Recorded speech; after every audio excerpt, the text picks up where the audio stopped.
Don't push me, ain't Donald Trump trying to grab him by the... Said it was some Haitians, somewhere out in Springfield. Women doing cartwheels. Have you seen Garfield?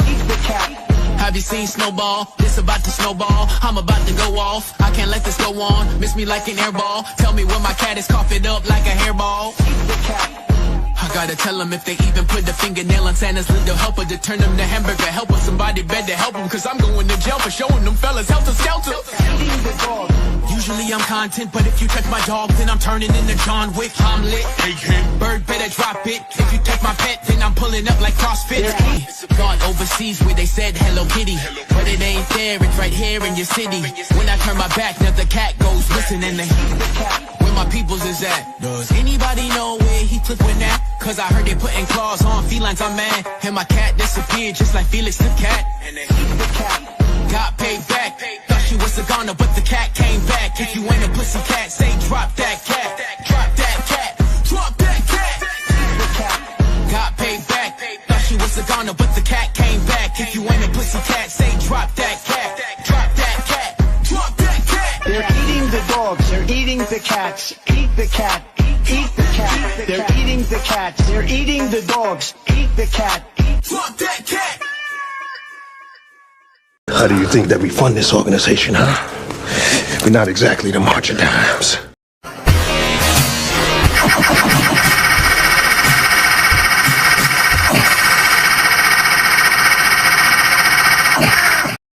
Get the money, y'all. There's poor people around. I'm rich, biatch! Cash rules everything around me. Queen, get the money. Dollar bill, yo.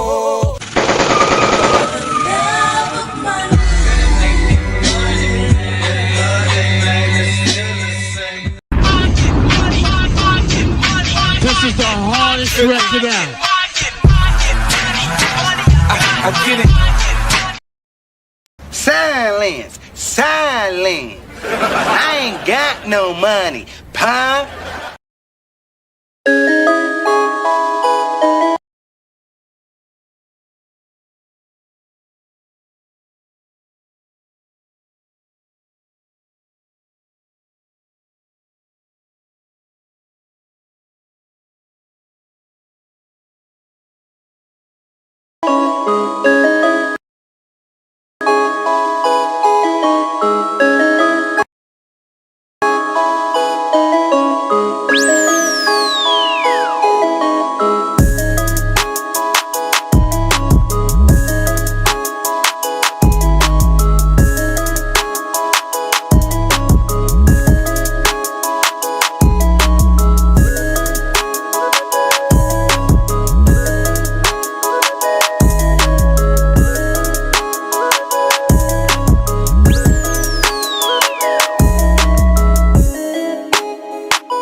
Yo, what up, y'all? It's your boy Rob coming back at you once again with another live stream. So before we get started, you already know what to do.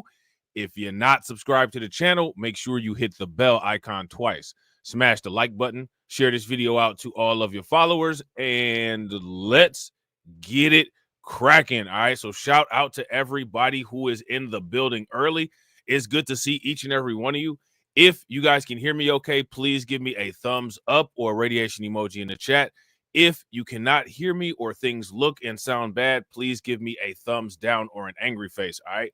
While you guys are doing that, I'm going to shout out everybody who's in the building early, all right? Shout out to my man, DC Precise. Shout out to my man, Carlton Way.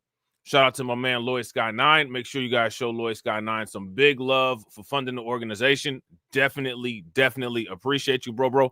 My man, Lloyd Sky 9 says, always appreciate your content. I've been passed out those last few streams. Hey, bro, look, I am not mad at it. Trust me, I get it.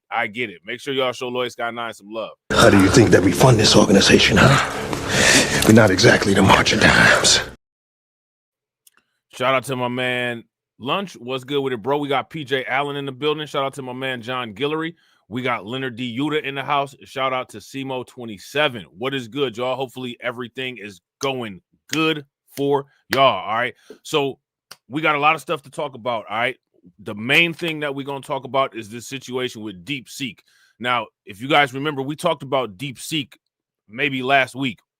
All right?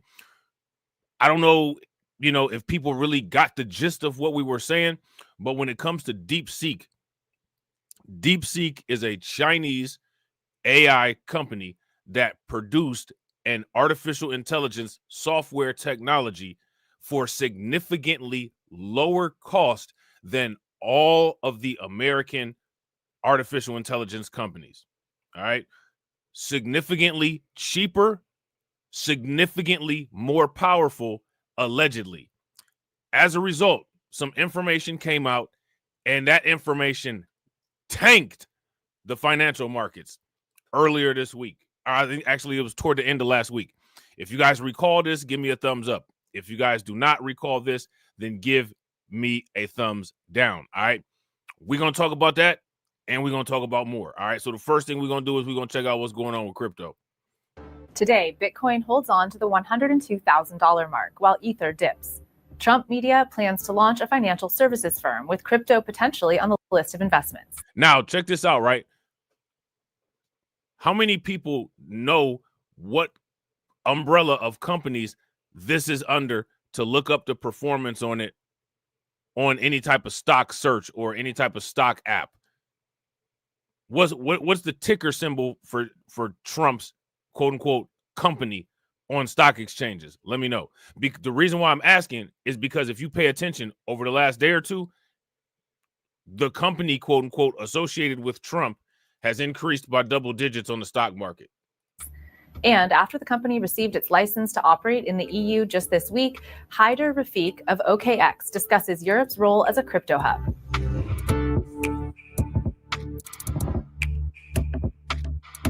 Welcome to CNBC's Crypto World. I'm Katie Tarasov. Crypto markets in the red this morning. As of noon Eastern, Bitcoin was flat at the $102,000 level. Ether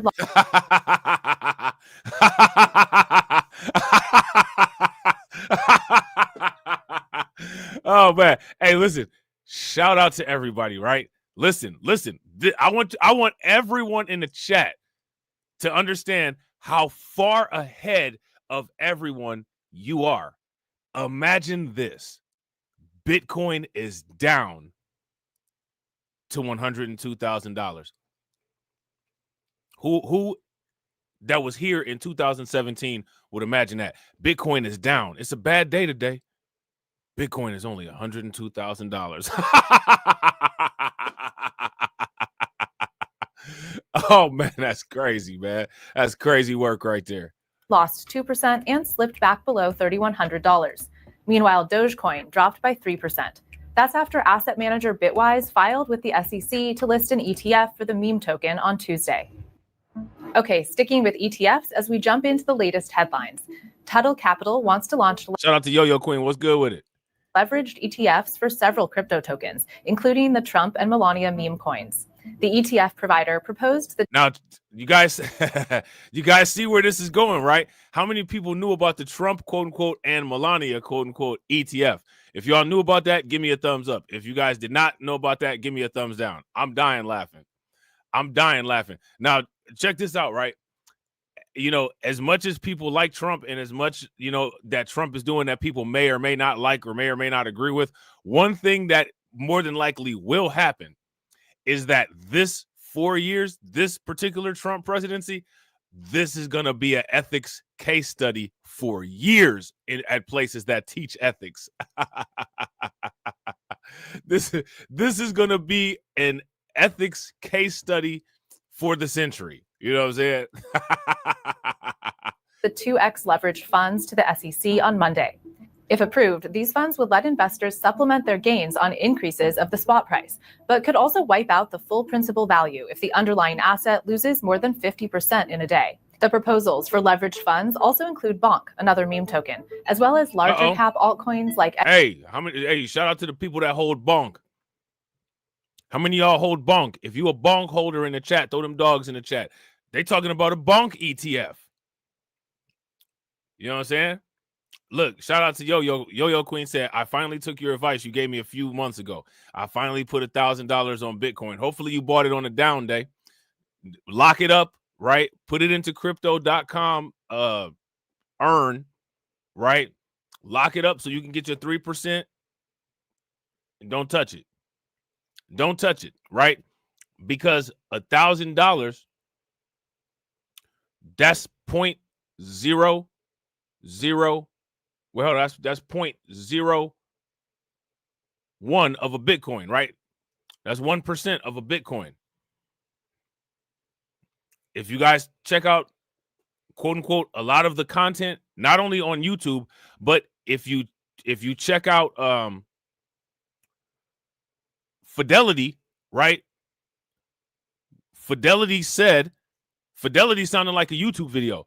Fidelity said all you need is 0.01 of a Bitcoin, 1% of a Bitcoin. You know what I'm saying? That's what they say. You know what I'm saying? What do you guys think? Now, check this out, right? This is how you got to pay attention to this. If you have $1,000 in Bitcoin and there's a 10% increase, how much money will you see your Bitcoin increase that day? Let me know in the chat. XRP, Solana, and Cardano. Next, Trump Media, the parent company of the president's Truth Social platform, plans to expand its business to offer financial services, including crypto. The firm's planned fintech brand will be called TruthFi and will start up with an investment. TruthFi, man, listen. Listen, hey, not only are people about to get rich during this presidency, Trump trying to make himself even more rich. Do y'all see all this stuff he's doing? Shout out to Carlton. That's $100, right? So your little God candle will be $100 when you see the 10% increases and decreases. Of up to $250 million custodied by Charles Schwab. Trump Media says Schwab would broadly advise TruthFi investments and strategy. According to the announcement, the investment may be allocated to Bitcoin and smaller cryptocurrencies or crypto-related securities, along with traditional investment vehicles. The company expects TruthFi to launch later this year, and it comes after President Trump claimed major financial firms were debanking conservatives. As of noon, shares of Trump Media popped more than 8%. Last, Crypto.com is delisting 10 tokens in Europe at the end of the month, including... Crypto.com is delisting 10 tokens. All right. Who are the 10 tokens that's getting delisted? If I'm not mistaken, believe it or not, I think Tether might actually get delisted in Europe because there's some type of issue with some legislation that the EU has and the way that Tether is set up. I think Tether might be on that list. I don't know the other ones. Let me know what you guys think. And shout out to everybody watching. I appreciate you guys. If you all have not smashed that like button yet, please do me a favor. Take a moment, smash that like button. Also, if you have not hit the bell, please take a moment, hit that bell, and also please share the stream to your social media. Tether and PayPal stablecoin. Yep, there they go. I told you it was Tether. So it's the stable coins because Europe's got some weird They got some weird rules. The EU financial authorities, they have some weird rules about some filings that you have to do with stable coins. And I know Tether hasn't been compliant, which, them being compliant isn't a reflection on them or not in this regard. It's, whether the law is valid or not. The company expects TruthFi to launch later this year, and it comes after President Trump claimed major financial firms were debanking conservatives. As of noon, shares of Trump Media popped more than 8%. Last, Crypto.com is delisting 10 tokens in Europe at the end of the month, including Tether and PayPal stablecoin, to comply with MiCA requirements. The company says customers will no longer be able to purchase the tokens at the end of January and have until the end of March to convert any of the tokens in their portfolio to MiCA-compliant assets before they get automatically converted. Other affected tokens include the exchange's own staked offerings of ETH and Solana, as well as DAI, Liquid CRO, Pax Dollar and Gold, Wrapped Bitcoin, and XSGD. MiCA, the regulatory framework for digital assets in the region, went into full effect late 2024. All right, let's keep talking about European crypto regulation for our main story. CryptoWorld's Tanea McKeel spoke with Haider Rafiq of OKX about the company's new license to operate in the EU under new MiCA guidelines. Plus, what makes Europe attractive as a hub for digital Shout out to my man, Win Loser Rug. What's good with it, bro? assets. All right, Haider, thank you so much for joining us on Crypto World today. OKX just received a MiCA license. That's the European Union's new slate of crypto regulations. Talk to me about the significance of this approval for OKX and what it means for your business now. Yep. Well, first, Tanea, thank you for having me on. Shout out to my man, John Guillory. The ticker for Donald Trump's company is DJT. Believe it or not, you can get it right on Cash App. A lot of this stuff you can get right on Cash App. On the show, it is indeed a very exciting milestone for us. There are two key things that I think come out of the MiCA regulation. One, I think it's shout out to Win Loser Rug. That's facts. Win Loser Rug said OKX and Gemini are fire exchanges. Now, my brother, if I'm not mistaken, he had a full Bitcoin on Gemini. Check the record, all right? Check me, make sure I'm correct on this. If I'm not mistaken, there was a major hack on Gemini a couple years ago, and some crypto got stolen. Now, funny, right? My brother was among one of those people that got their crypto stolen. Now, Gemini actually made an effort to attempt to repay some of their customers who ended up getting their crypto stolen. Now, I don't know if they recovered and paid my brother his entire Bitcoin back, but I know he did get some of it back. I'm gonna have to ask him next time and get the full story, because he's told me this multiple times, you know what I'm saying? But I wasn't, you know how that be. I wasn't taking notes or nothing like that. So I don't know the full detail to just give an entire factual recital right here, right? But that did happen. So, you know what I'm saying? To me, what that says is that Gemini is decent, because, they don't have to do anything on these exchanges if you lose your crypto. They're not FDIC insured, and they're not required to pay anything back. Crypto are speculatory assets, and anything that you do involving crypto, if the risk happens to occur and causes you some negativity, for the most part, it's on you. You know what I'm saying? For the most part, it's on you. So you got to shout out to my man, Lois Guy 9. Like Lois Guy 9 says, you got to be careful. But one thing that I can say about Gemini is that they did attempt to make it right. So, you know what I'm saying? That says a lot to me. If you don't have an insurance policy or no regulations that make you try to make things right, and you at the very least make an attempt to try to make things right, not mad at that. To me, that says a lot about your business, and I'm not mad at it. So I would definitely agree with Win Loser Rug that Gemini is a pretty good exchange. A tremendous win for people in Europe. There's about 30 markets where this gets implemented. It is an impact on about 400 plus million people in Europe who historically, in the last few years at least, have looked at crypto as an asset class, but haven't been really sure whether it's okay for them to participate. And that's made people nervous. And I think this regulation solves that. The second part, which is extremely helpful, is for operators. Now we have the ultimate clarity on how to operate in the European markets and make sure that we're following the laws and regulations as laid out by MiCA. So what's exciting, particularly for OKX, is... So as he's going into this, right, a little bit off topic. How many people were able to take advantage of that market dip that happened yesterday? Bitcoin, or not yesterday, I want to say 2 days ago. Bitcoin was under $100,000 for like an hour. You know what I'm saying? And Ripple was under $3 for like about an hour. Was anybody able to take advantage of that? Is that we believe we're the first exchange to acquire the VFA Class 4 license. And that's a very specific nuance. That particular license allows any exchange to operate their own order book in a particular market, along with the other benefits for retail and Hey, Carlton, look. Hey, Carlton saw Bitcoin under 1,000 or under 100,000, and he saw Ripple under he saw Ripple under $3, and he said, "Man, shit, I'm about to get like 9 billion crow at knife." Carlton said, "Shit, I'm about to go all in on crow at knife. I don't know what y'all talking about."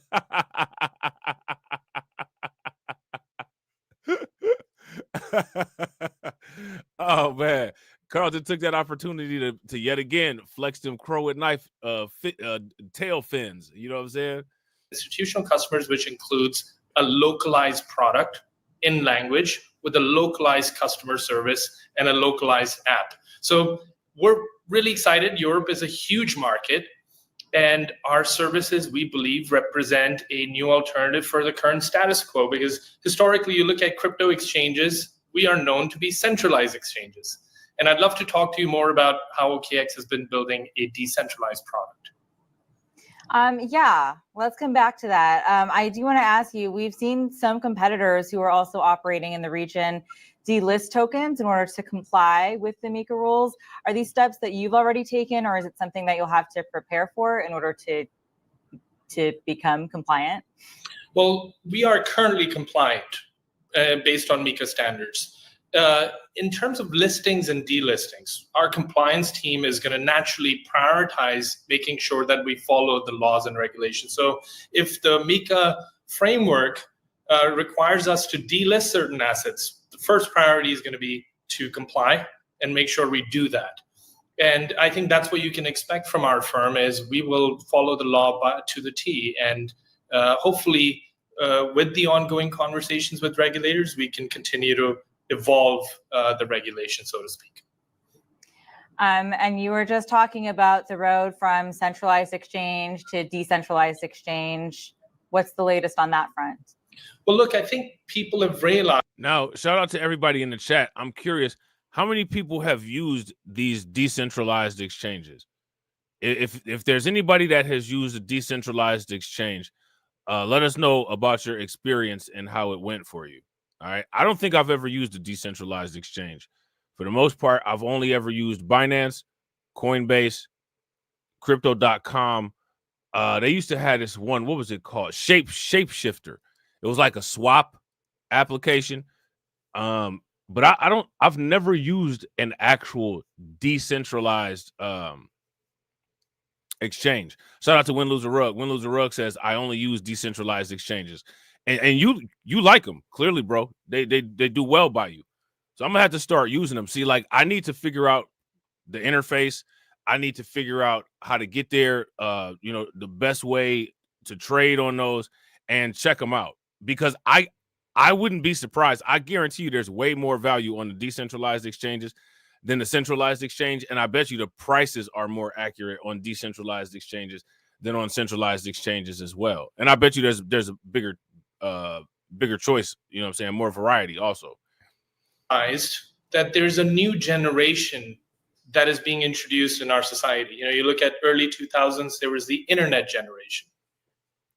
You look at the current times, I would argue there's a new emergence of a generation we call the on-chain generation.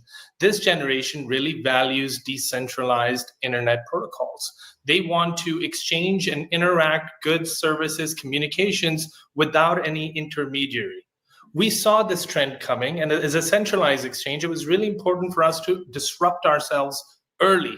So you now look at our OKX Web3 decentralized mode, which is a mode very easily accessible for anyone on our platform. And this is a mode where you have a self-custody wallet. Facts. Shout out to John Guillory. John Guillory said, yes, I use DEX as well, thanks to Win Loser Rugs. Shout out to the AI czar. Shout out to the chart czar. And this is what I be saying. A lot of times, people be like, we don't know about this stuff. We don't have these resources. Man, we got the best resource right here. It's just whether people take advantage.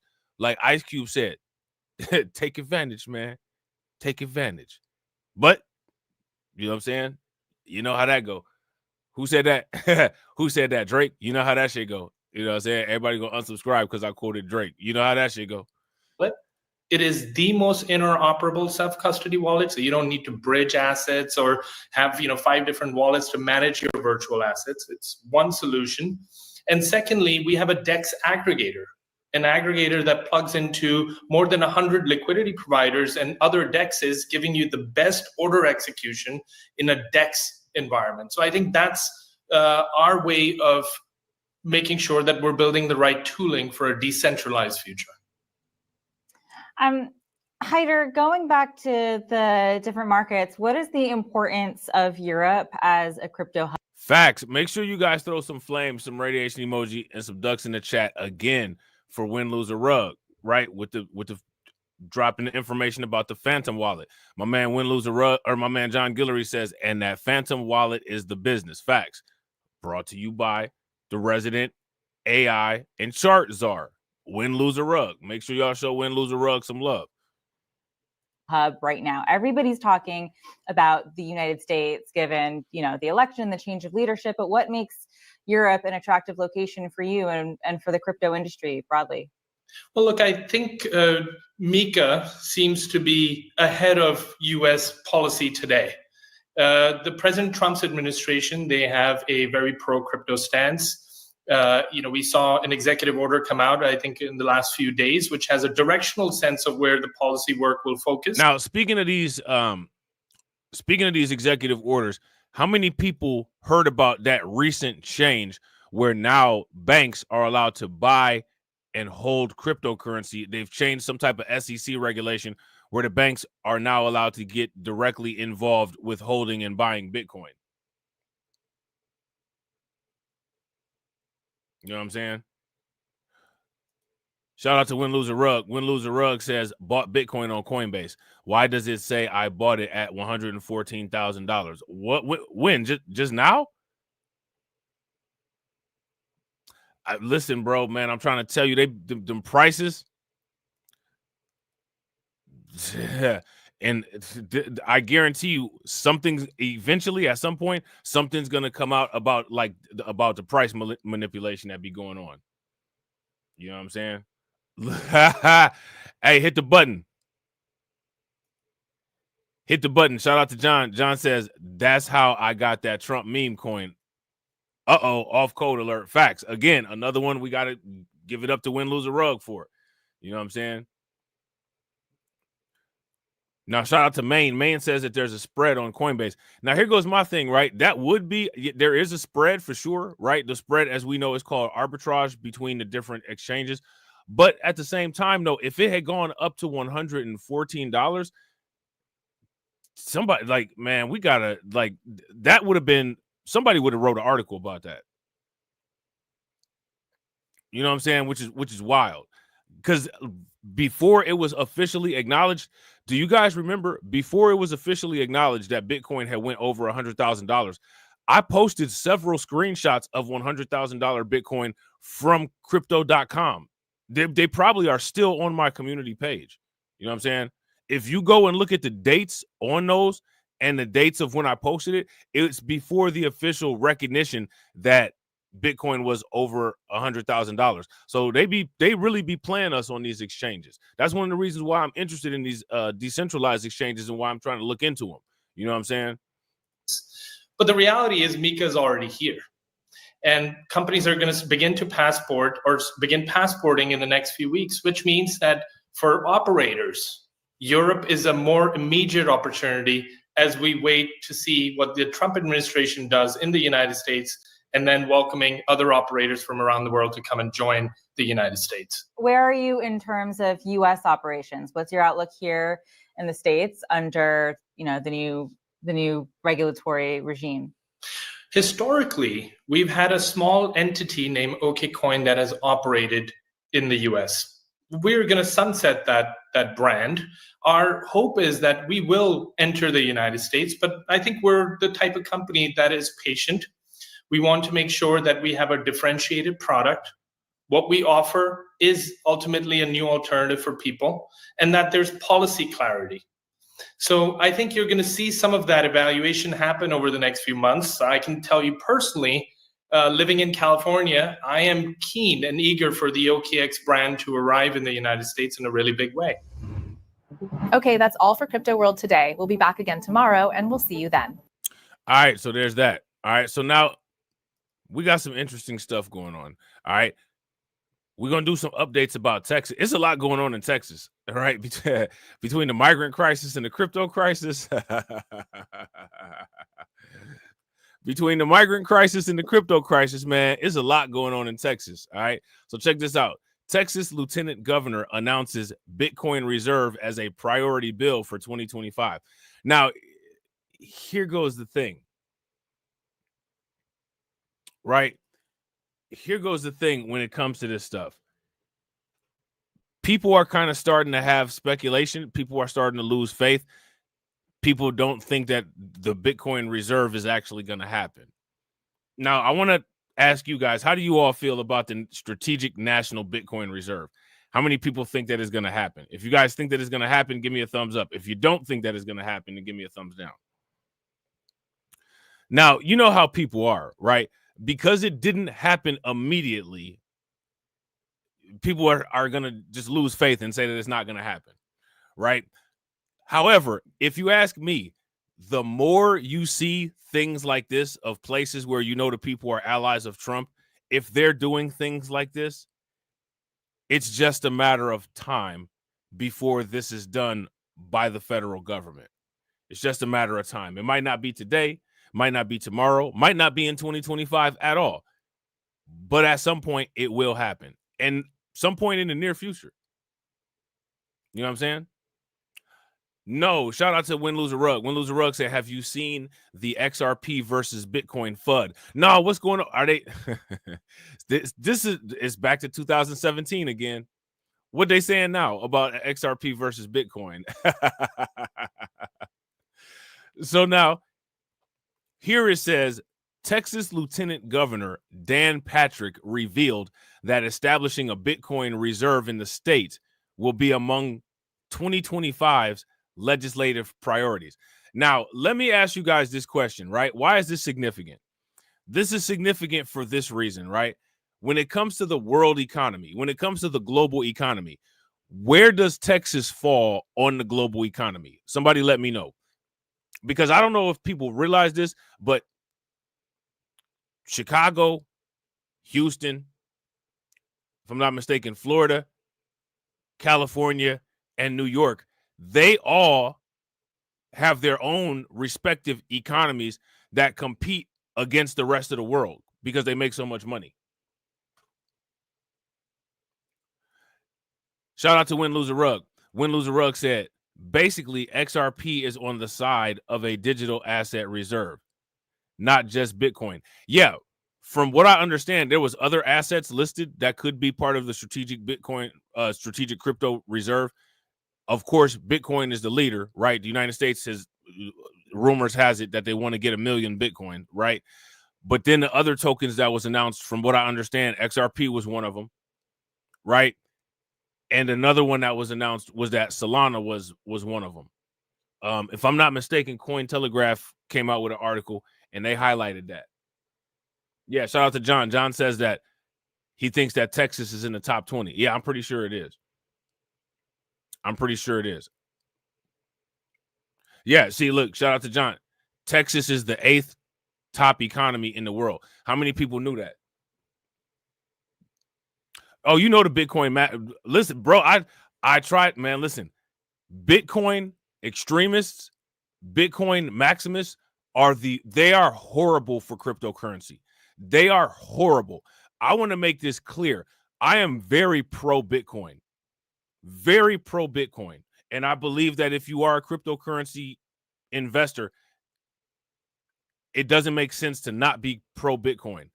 But Bitcoin extremism, Bitcoin maximists are toxic, full of misinformation, and they attempt to manipulate prices by spreading incorrect and false information about other tokens and the potential of other tokens against Bitcoin.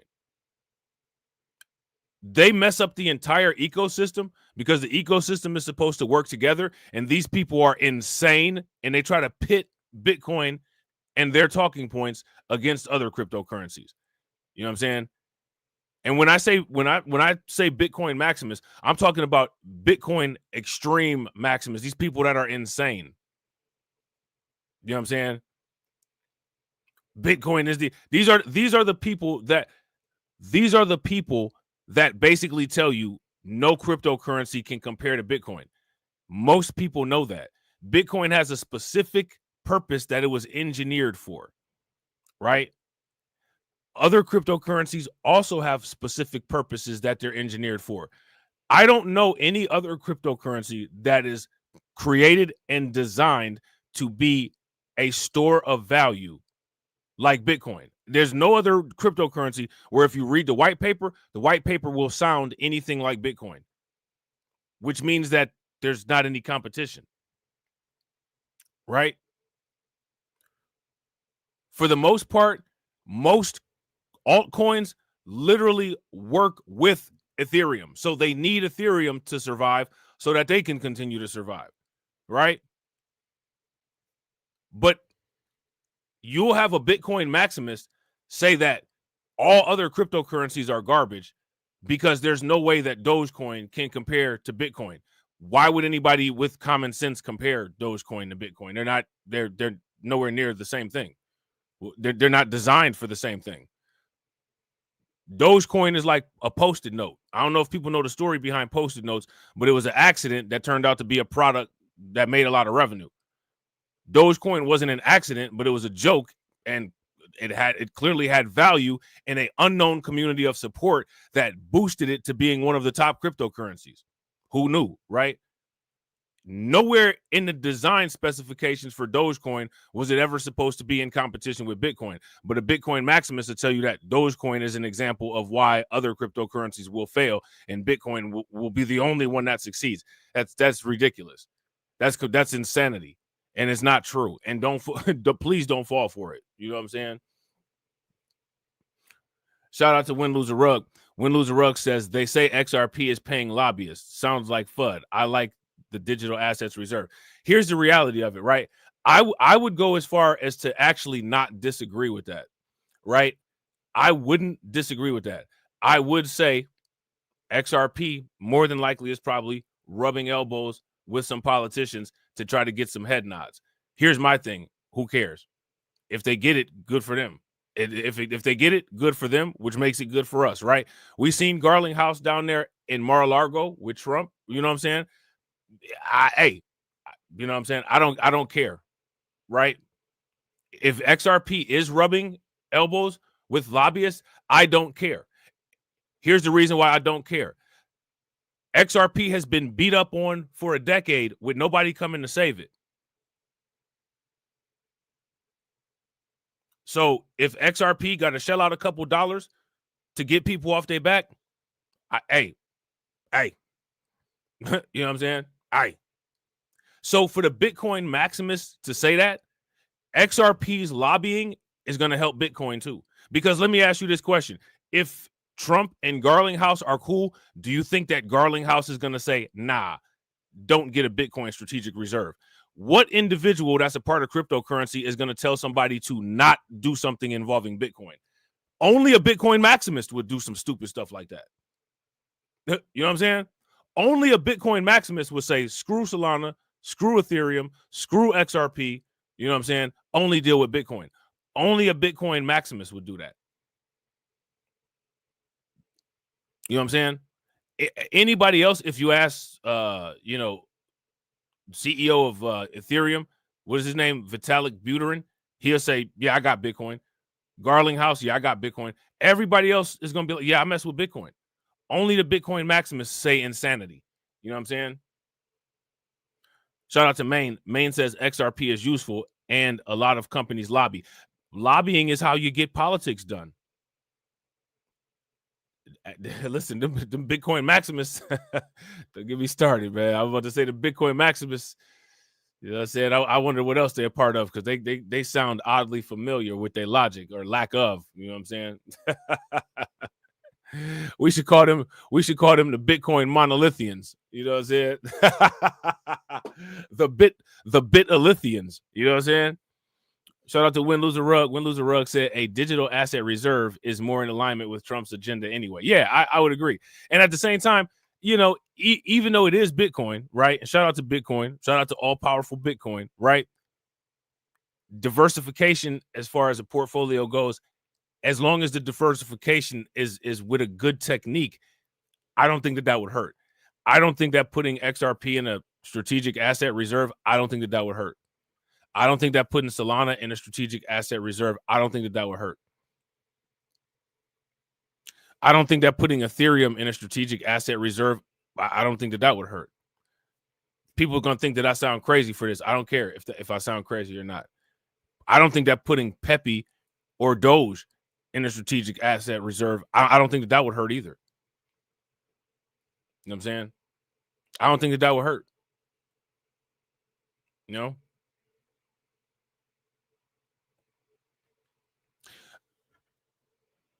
I think that Bitcoin is good. I think that Bitcoin is great. But at the same time, just because Bitcoin is good and Bitcoin is great, it does not mean, in my opinion, that people should deviate completely away from portfolio theory. If you ask me, one of the reasons why Bitcoin is such a good asset is because it has built-in diversification based on what it can be price or value weighed against. One of the causes for Bitcoin's volatility is because there's so many things being compared against its price that the value goes up and down against. That's a form of diversification as well, but that's a built-in diversification. You know what I'm saying? So, you know, again, when it comes to these quote-unquote Bitcoin maxis, many of these extreme, and when I say Bitcoin maxis, I'm not talking about somebody like Michael Saylor. I'm talking about crazy end of the world Bitcoin maxis. You know what I'm saying? The people that think that they're preaching a message, the people that think that they're preaching the religion of Bitcoin wearing a Bitcoin print Jesus robe. You know what I'm saying? I'm talking about them people, right? A lot of them don't even have basic financial experience in their background to even make a qualified statement on a lot of the claims that they make. Shout out to AW1. So I would take what they say with a grain of salt.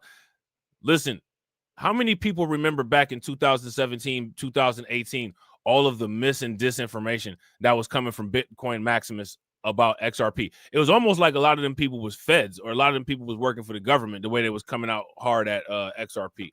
That was back when XRP was around 25 cents. You know what I'm saying? Now, I want to ask you guys this question, right? Because Win Lose a Rug brought up a good point. And I think beyond cryptocurrency, people need to talk about this, right? So a trench coat, a trench coat Bitcoinist snatched up Carlton Wade, you know what I'm saying, on the street and told him not to buy Doge, or else he was going to shine that thing that Tommy Lee Jones had on Men in Black in his face.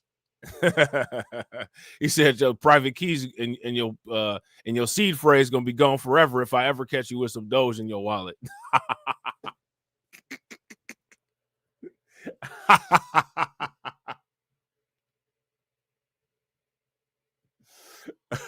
Oh man, Carlton, you should have told him Bitcoin is the worst of the worst of the worst of the worst of the worst of the worst of the worst, sir.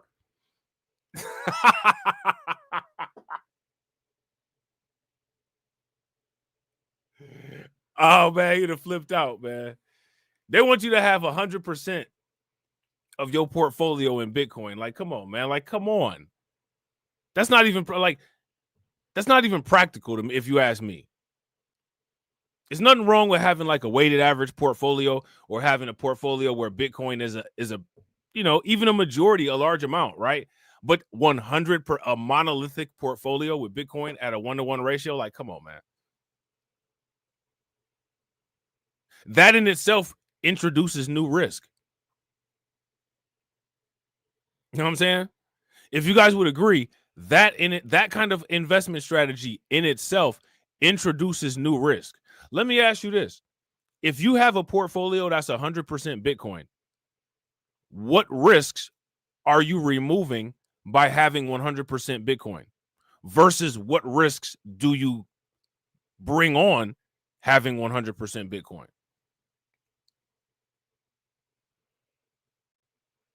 You know what I'm saying? The idea of diversification, we talked about this, the beta, the weighted average, the volatility distribution. The idea is to try to somewhat smooth out, and control some of that unpredictability, some of that volatility. Right?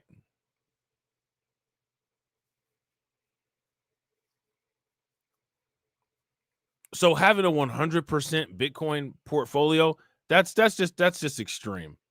That's ridiculous. You know what I'm saying? Bitcoin maximists they're outside of logic. You know what I mean? And it's those people are not good for the cryptocurrency space, and those people are the type of people that people outside of the cryptocurrency space, they'll find an insane Bitcoin crack pipe and use that person as if that person is the person that represents all of cryptocurrency. They do the cryptocurrency space the same way they do the red pill space, the same way they do any of that type of stuff.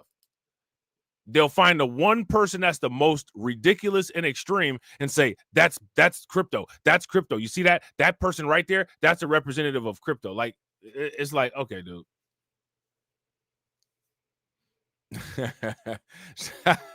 Shout out to Carlton. Carlton said, I like my crypto diverse, like Democrats' agenda. Facts.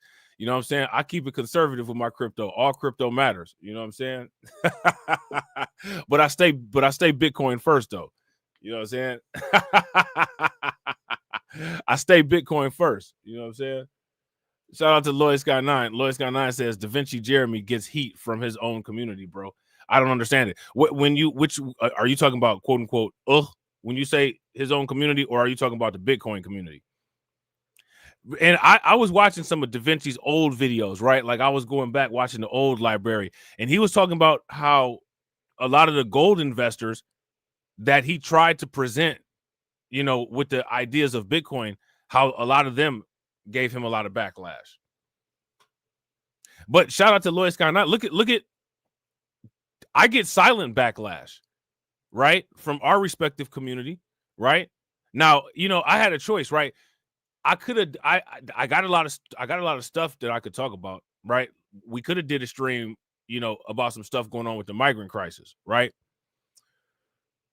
But, I primarily used the undocumented channel for that, right?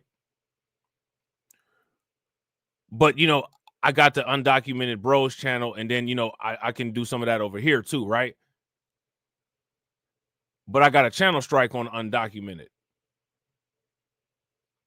But if I do a video on undocumented, bro, I have more people watching on there about that than we do here about this. That tells you everything you need to know. You know what I'm saying? That says everything without saying it. You know what I'm saying? Shout out to Lloyd. Lloyd says Da Vinci is a maxi. Oh, okay. Do you think Da Vinci is a maxi? Yeah, he might be a maxi. Here, I could kind of sympathize with Da Vinci being a maxi because of his involvement with Bitcoin, and because of Bitcoin has made him massively rich. You know what I'm saying? So I mean, I can understand. Like, people like Da Vinci, people like Michael Saylor, they got application reasons of why they might have a Bitcoin maximus or a Bitcoin I would rather call them type of people Bitcoin optimists, because, like, I don't think that Michael Saylor or Da Vinci would necessarily be anti other cryptocurrencies. I think they might have logical opinions about other cryptocurrencies, but just have a stronger favoritism towards Bitcoin. You know what I'm saying? Shout out to Win Lose a Rug. Win Lose a Rug said Da Vinci be in the meme trenches, but he's a boomer. Yeah. Yeah, Da Vinci do be messing with the memes. You know what I'm saying? And look, I mess with the memes. I'm a step away from being a degenerate. You know what I'm saying? Don't let me get a couple more dollars. I'm definitely gonna be on that degenerate tip. That's gonna be my little spare time fun that I do. That's gonna be the spare time fun that I do, the little degenerate tip. I'm gonna ask Win Lose a Rug, them little decentralized AI spots, pump.fun, you know what I'm saying? And just hit that up. Hit that up with $15 a pop. You know what I'm saying? So yeah, so in Texas, they about to do this Bitcoin strategic reserve for sure. All right.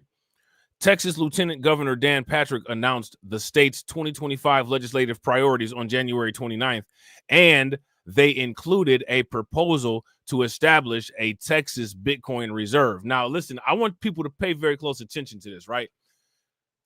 I'm glad that all these places making this Bitcoin reserve because that's going to jack the price up, and that's exactly what we want, right? We want the price to be all the way up. But don't get it twisted. The reason why they making these Bitcoin reserves, these are not really Bitcoin reserves. These are Bitcoin collection ducts. And what they're going to do is they're going to make it real easy for you to give them their Bitcoin. Hey, we'll give you 50% off if you pay your taxes in Bitcoin. I'm not giving anyone any Bitcoin ever. Never.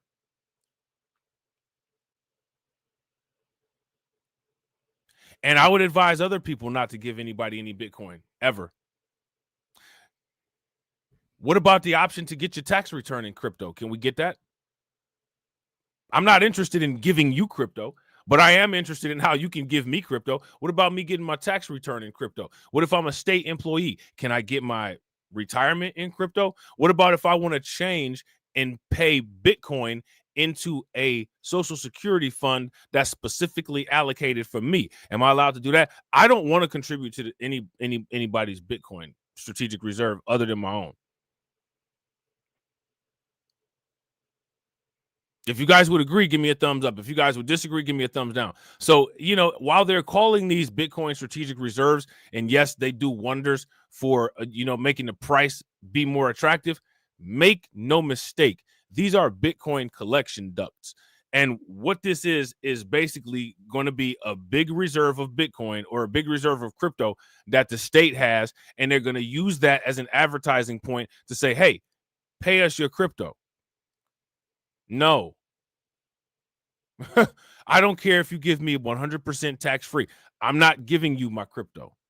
I'm not paying with my crypto for anything. I'm going to pay with the same toilet paper that they've been giving us for years. You're going to get toilet paper with the president's face printed on it, and that's what you're going to get. The Bitcoin and the crypto and all that, that's for me. This little piece of quilted Northern with George Washington's face on it, that's for you. You know what I'm saying? Shout out to Lloyd Sky 9. Lloyd Sky 9 says, what about an XRP strategic reserve? It's going to overtake Bitcoin in some predictions. Now, here's my question. What's the pathway to XRP overtaking Bitcoin?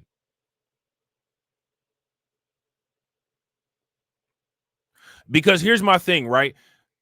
For there to even be any type of discussion of anything overtaking Bitcoin, the first discussion that has to be had is what market caps have those assets overtaken.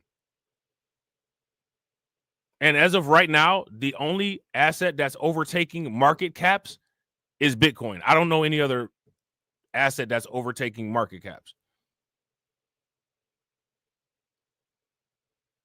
I don't know if there's a conversation of any other asset that it's about to overtake silver, or it's about to overtake real estate, or it's about to overtake the art market cap, or it's about to overtake the S&P 500. I don't know if any other asset is being discussed in those ways. And I don't even know if nominally that's even a thing that any other assets are approaching. So when people talk about the quote unquote overtaking of Bitcoin at this point, right? 130, 2025, I would always ask the question, is this even a viable discussion?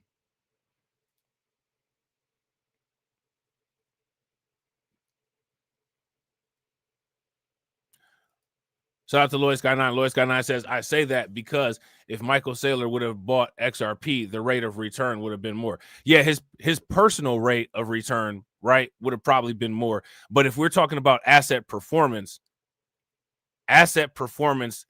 kind of doesn't take into account personal rate of return, right? Like we could buy the same asset. Like you could buy 1,000 Crowwood knife and I'll buy 1,000 Crowwood knife.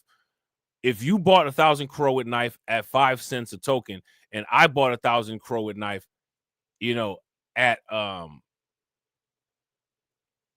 penny, my personal rate of return is probably going to look more attractive than yours. But what is the asset's performance? Like the asset performance trumps personal rate of return, if you ask me. You know what I'm saying? Shout out to Carlton. Carlton said, I hope XRP overtakes Bitcoin.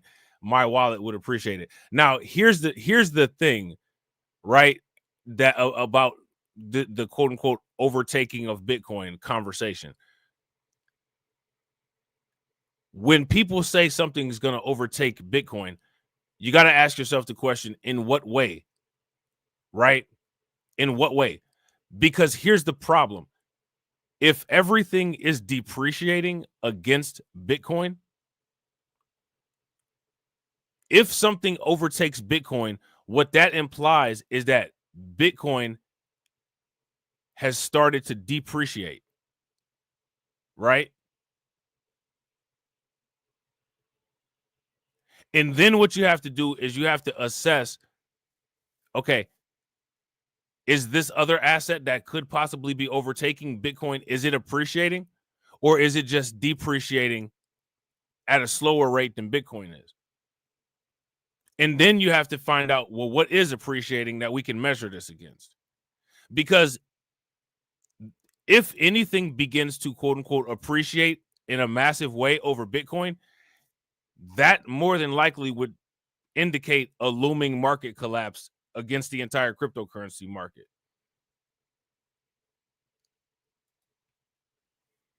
You know what I'm saying? So that would be my question. And shout out to Lois Guy 9. Lois Guy 9 says there are those who also say that Bitcoin is old tech. Now, here's my question. If Bitcoin is old tech, what is new tech? What are we comparing it against? You know what I'm saying? And my thing is, does old technology disqualify something from usefulness? I mean, for the people that say Bitcoin is old tech, I mean, okay, well then if Bitcoin is old tech, then US dollars are ancient. What are we? I mean, does the same argument apply? Like these, if you ask me, most of these talking points, I don't know how viable they are. Like Bitcoin is old technology against what? You know what I'm saying? Against credit cards, against the dollar, against electronic funds transfer.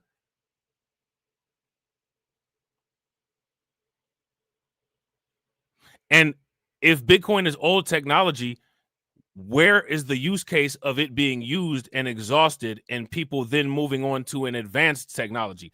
Where's the evolution beyond Bitcoin that people have left Bitcoin for and started to use? My thing is when a lot of times when people make up these kind of talking points, my question is, I don't know where they come from, the talking points, because when you examine them and when you break them down, they kind of don't even fit together. You know what I'm saying? So here's my question about Bitcoin. And here's another question for the technology part, right? It's a quote unquote outdated technology. Where's the evidence of it being outdated? Like what feature has been modified and mass adopted of Bitcoin? This particular feature doesn't work. It's been updated and evolved. this particular feature causes issues, use cases are going down as a result of this particular feature. What are those and where are they? Those would be my questions that I would ask if somebody presented me with that as an argument. Because people will present you with every type of argument. You know what I'm saying? And my thing is, if the argument is to make sense, it should hold up against all forms of questioning, and it should hold up against any comparison of a standard. And in most cases, it's not really difficult to start finding cracked logic of a lot of these arguments, right? Now, Bitcoin being quote unquote outdated tech. Now, let me ask you guys this about technology. Is it fair to say technology is a function of its use and application?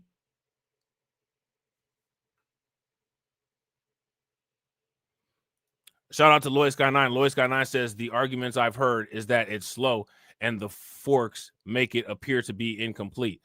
Now, here's the thing, right? Okay, so the forks have value as well, right? Are we dealing with a $100,000 Bitcoin Cash? Are we dealing with a $100,000 Litecoin? Are we dealing with a $100,000 Bitcoin Silver?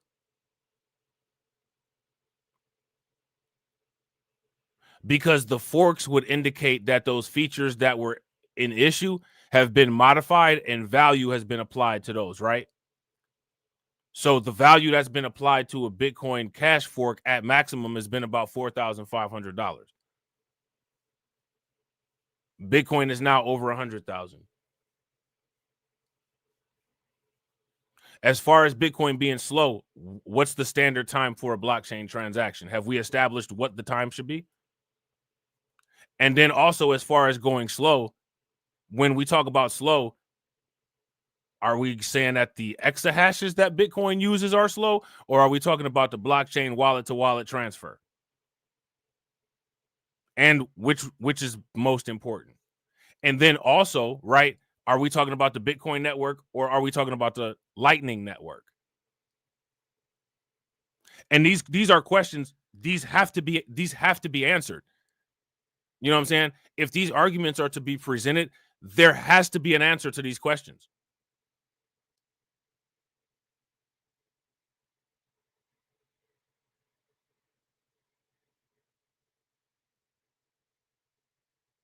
So for somebody that would say the Bitcoin network is slow, which one is fast?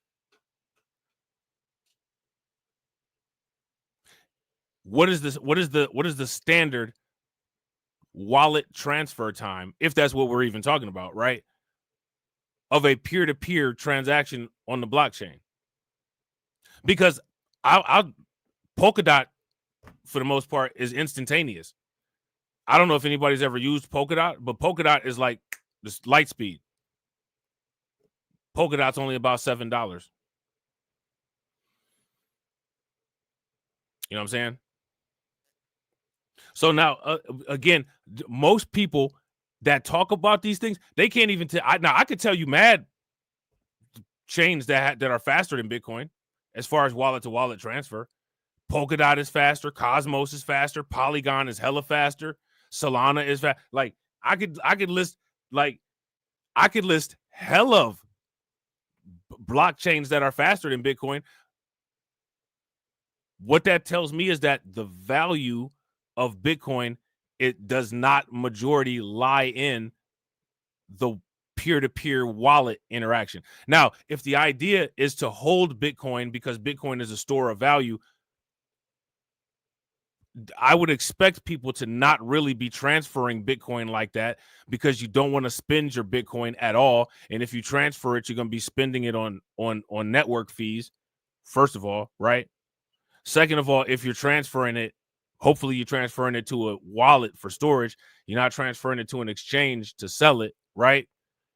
So the idea is that it's probably going to be at all times minimum network activity on the Bitcoin blockchain, because not really many people are going to be selling their Bitcoin all like that.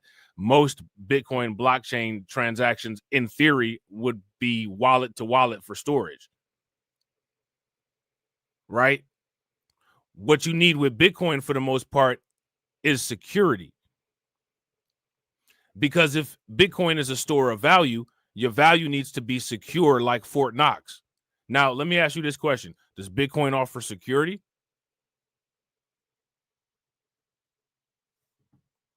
And if this is, and I'm not trying to be funny, but this is one of the reasons why you just, when people start opening their mouths, you just got to be really, really careful. You gotta always, when people come with these type of arguments, you may or may not agree, but you gotta start asking, like, ask them questions and force the answer. Because I'm telling you guys, most questions that we all should have had answers to as children, the reason why we didn't get answers to them is because the people that were supposed to have the answers didn't have the answers. So they try to make you feel bad for asking the question. You ask a question about religion, you're going to hell because you asked a question, despite the fact that there's no 10 commandment or nothing in the Bible written about you're not allowed to ask questions. You know what I'm saying?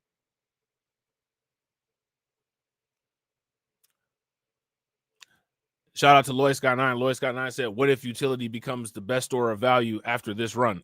Here's my response to that. What if an asteroid hits the planet Earth in about 5 seconds? You know what I'm saying? Like, the only thing to me that we can really do is base things on historic patterns. I don't know how we could draw analysis and information out of thin air and simulate it to come up with an answer for a what if scenario. Like, I mean, I just, to me, like, I don't understand how we could do that. You know what I'm saying? Like, I mean, you know, like, I don't know.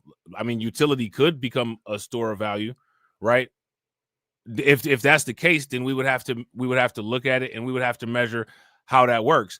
But for a what if to somehow validate or invalidate stuff that we already have material, factual information and a chronological time frame and pattern on, I don't know why that type of speculation would be jumped on. You know what I'm saying? You know, to me, when it comes to speculation is best studied. And then if you can come up with a conclusion on the speculation, then utilize the information that you get in your studies, right, to create a hypothesis, scientific method. But I would never just jump on speculation. That would, like, just buy a lottery ticket if you or gamble. You know what I'm saying? To me, right? Because the thing is that, as like, even if you say, like, what if utility becomes the best store of value? My thing would be, does Bitcoin not have utility? If utility did become a focus of store of value, my question is, does that even affect the question? Because Bitcoin still does have utility, right? It's liquid. You can use it peer to peer. You can store it. It's tradable in all denominations. So, do you know what I'm saying? Like, again, like, a lot of these things, you got to add, like, sometimes, to me, like, I'm not trying to be funny. Sometimes with a lot of speculations or a lot of questions, sometimes I'm always curious. I'm always like, where did that question even come from?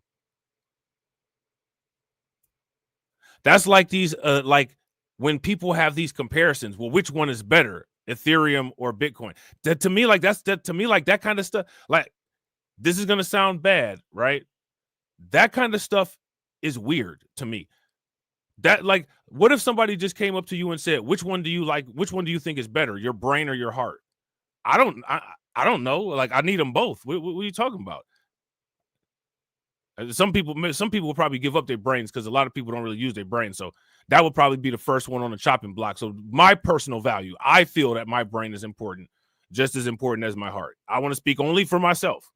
There's too many examples of people out there not using their brain and putting value on their brain for me to speak for everybody and how they value a brain. So that's only me. I'm only talking for myself. I'm only representing myself when I say that. You know what I'm saying? I don't know what everybody else does with their brain, but if you look at it, you won't be very impressed, right? But in terms of what I value that. However, as much as I might value that, you need your heart to pump blood to it.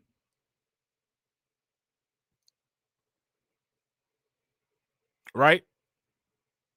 So which one is better? Your heart or your brain? I don't know. That's Bitcoin or Ethereum. I don't know. They're different. They're not to be compared against each other. Like they're two different things. But the human flaw, right? Because humanity is not an example of perfect engineering. People are very binary, and they don't see anything in terms of it has to be a conflict. People are very conflict based and rooted in conflict. They're not really rooted in synergy or moving like a symbiotic relationship. So it has to be a competition. It's got to be team light skin versus team dark skin. Can't just be we all black people. Can't be that. You know what I'm saying? Got to be Ethereum versus Bitcoin, because it just can't be, you know what I'm saying, the whole cryptocurrency ecosystem. This is the human engineering flaws. These are people problems that artificial intelligence is looking to fix. You know what I'm saying?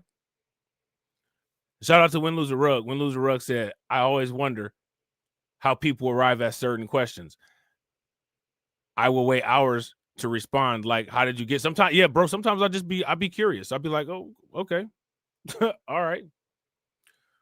Shout out to Lloyd Sky 9. Lloyd Sky 9 said the Da Vinci Jeremy video he had where he debated an XRP fanboy was very enlightening. It pointed out a lot of these talking points. Now, but here's the thing though, right? Again, when you have the CEO of XRP saying, I hold Bitcoin, to me, that silences both sides of the argument. Why is there even an argument? Bitcoin and Ripple are not in competition. Why are people making them compete? There's not a competition. They're not competing products. Bitcoin doesn't look to create international payment systems for everybody. It just it has it by default because of the nature of the products, but that's not the major purpose of it though. That is Ripple's purpose, and Ripple does a really good job at that. And because that's their purpose, of course they're going to be efficient in that. Ripple was not created to be a store of value. So of course Bitcoin, being that's what its purpose is for, is going to do that very efficiently and a lot better. These are people problems. These are human conflicts. It's in somebody's restless, feeble human brain that they can't see these two tokens coexisting. You know what I'm saying? Because people are flawed. People suck. Cryptocurrency is great. People suck. You know what I'm saying? Well, I think Bitcoin is better. I think XRP is better. XRP and Bitcoin don't think. They operate on protocols and they never even cross paths. While people are huffing and puffing and sweating, raising their cortisol levels about stuff that doesn't even matter. Just buy up as much as you can and get rich. You know what I'm saying?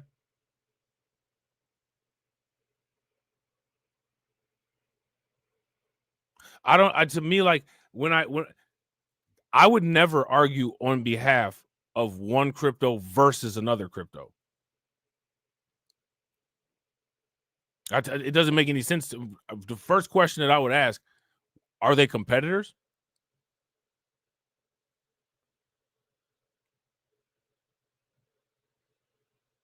When are we going to have the epic conversation about which one is king? Finally, after all of these years, peanut butter or jelly? And one of them's got to go. One of them's got to go. You can't have a peanut butter and jelly sandwich anymore. One of them got to go. It's got to either be peanut butter or it's got to be jelly. But ain't no more peanut butter and jelly sandwiches. I mean, like, why do people do this shit? You know what I'm saying? Like, to me, like, I don't understand the philosophical time wasting. Peanut butter and jelly make a great sandwich. Eat it. Enjoy yourself. Cryptocurrency makes a great future investment. Buy as much as you can and be rich in about 10, 15 years. I don't understand why the alleged most intelligent organism complicates things. You know what I'm saying? Like, it's just beyond me. You know what I'm saying? Yeah, shout out to Win Lose a Rug. Win Lose a Rug said completely different functionality for Bitcoin and Ethereum, proof of work and smart contracts. Yeah, that's true. And again, Ethereum is built. Ethereum is like the torso on Voltron. It's built to have a bunch of attachments put onto it. You know what I'm saying? It's built to have other things working on it. Like Bitcoin is like highly customizable, or not Bitcoin. Ethereum is like highly customizable, right? Bitcoin is not. And the reason why Bitcoin is not is because Bitcoin is made to exclusively be a store of value. Now, here goes my question. What cryptocurrency has a white paper that provides a similar use case to Bitcoin? None of them. None of them have it.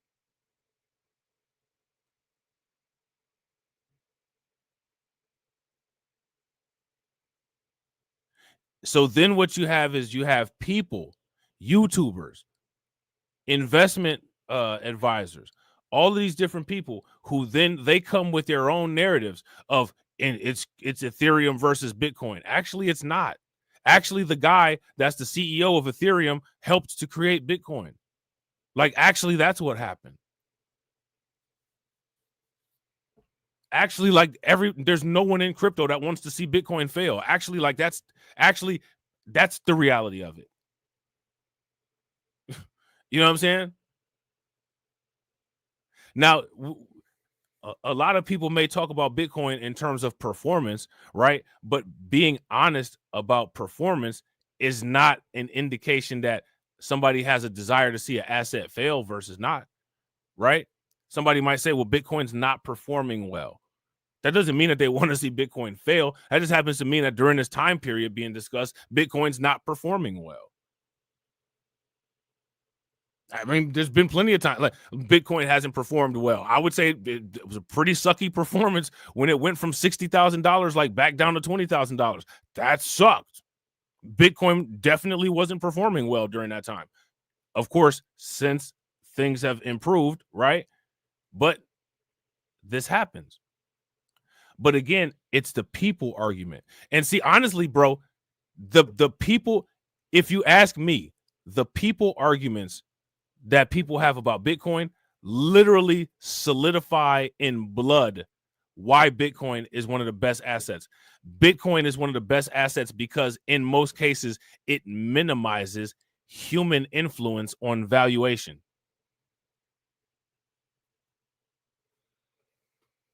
If things are being priced against Bitcoin because Bitcoin is unbelievably solid, it takes out a large amount of human influence.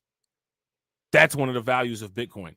Anytime there's human influence, there's fallacy, intellectual dishonesty, illogical decision-making, and nonsense that are involved.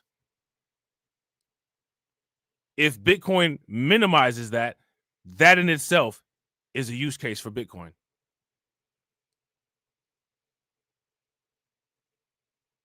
If you ask me, Bitcoin, it could be said that Bitcoin is first line AI valuation. I'm okay with that.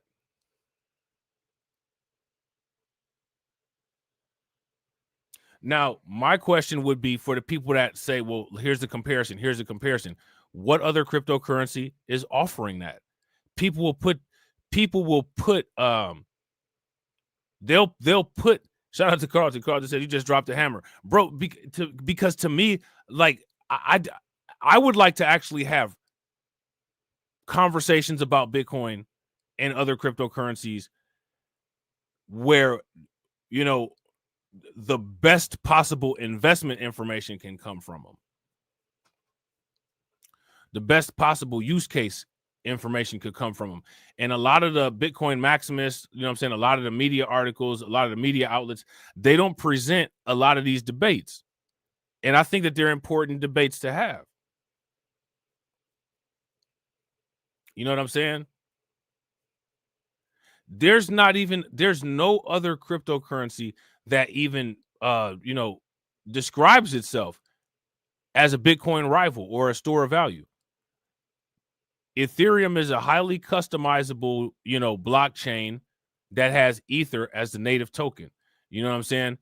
Ethereum can be utilized to create many different types of NFTs, cryptocurrencies, and other things. But the idea for Bitcoin is for Bitcoin to be a foundation network that is built upon by other software and other protocols. That is in the description of what Ethereum was created for. That's not in the description of what Bitcoin was created for. You know what I'm saying? But people will force the issue. I mean, I'm not trying to. When I hear people compare Dogecoin and Bitcoin, it's like, are you serious? This is insane. This is insane. This is insane. If I compared a Chevy Cavalier to a Lexus, people would look at me like I'm crazy. But when you compare Bitcoin to Dogecoin, people will listen. Why are you listening? The difference between Dogecoin is that the difference about cryptocurrency is that the people that made Dogecoin will tell you they made it playing around and it just happened to blow up. Nobody making Dogecoin tried to sell you a quality product. Dogecoin evolved into a quality product. But when they first made it, hey, listen, this is just some fun stuff. We don't know what's going to happen with it. Here you go. We just throwing it out there. You're not going to get that type of honesty and transparency with an actual product. In reality, in real world, when you go to Walmart, you're going to buy junk and it's going to be sold to you as high quality. Cryptocurrency, they made junk and it turned into high quality. You know what I'm saying? Yeah, shout out to Win Lose a Rug. Win Lose a Rug said facts. Bitcoin NFTs perform horribly. It's not what Bitcoin is for. Yeah, it's not what Bitcoin is for. You know what I'm saying? It's not what Bitcoin is for. Bitcoin is not designed to have a bunch of external like layer 2, layer 3 stuff running on top of it. That's not what it's not even made for that. Bitcoin is made for Bitcoin. Lightning is made for Bitcoin. Bitcoin is, honestly, if you ask me, Bitcoin is not even comparable to other cryptocurrency. And to me, it's only a matter of time before Bitcoin drifts away from the cryptocurrency conversation to being something not involved with crypto. If you ask me, as the future moves, Bitcoin is going to move away from the crypto conversation and more of into its own conversation against other assets that is valued against. It's not even really going to be in the same conversation. And you're going to see Ethereum start to take the place of what Bitcoin used to be. And if you ask me, it should. Because that's why we have all of these discussion errors with crypto. We have these discussion errors with crypto because Bitcoin is the first OG cryptocurrency. It's the most popular. It has the most value. It's performed the best and the most consistent. But if you ask me, Bitcoin has evolved beyond cryptocurrency already.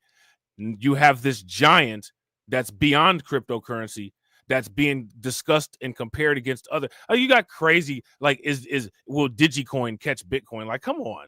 Why are we having this? Why are we? Why? You know what I'm saying? No Digicoin, no Digibytes is not going to ever, you know what I'm saying, catch Bitcoin. Bitcoin is going to catch gold. Bitcoin is going to catch real estate. You know what I'm saying? Like, Dogecoin and Shiba are not going to catch Bitcoin. You know what I'm saying? Like, I'm sorry. It's not going to happen. That's like asking, like, you know what I'm saying, is this fast moving object going to catch up with the speed of light? It's not. It's not. You know what I'm saying? I don't even know why. Why are we even going? You know what I'm saying? Like, why are we even going down this rabbit hole when there's verifiable analytical data that can tell us all of this very easily and very quickly? But see, the reason why we still have these discussion errors is because Bitcoin is beyond the scope of normal cryptocurrency now. And because it's a cryptocurrency, it's still being discussed along with the other crypto. Once Bitcoin finally just, I don't know what it needs to do, once it just red super giants and supernovas, then it's going to be out of the conversation of crypto. Although it's a cryptocurrency, right? It's going to be talked about amongst other high-end assets. And then Ethereum will be talked about as the lead cryptocurrency, which, if you ask me, it should be.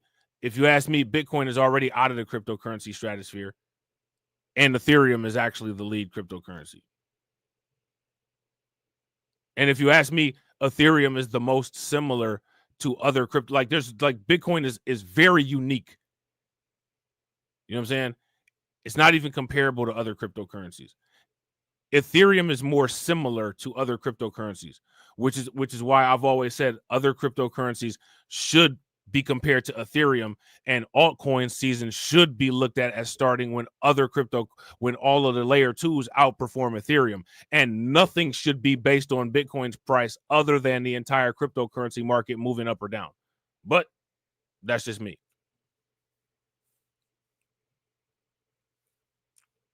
I think it's insane to compare other assets that like just started 2 or 3 years ago to an asset that has ETFs that has eclipsed gold. That's an insane comparison. I don't know what kind of actual valid data anybody would think that they get out of that. You know what I'm saying? We're gonna compare Bonk to Bitcoin. Like, I don't know what you're gonna. Okay.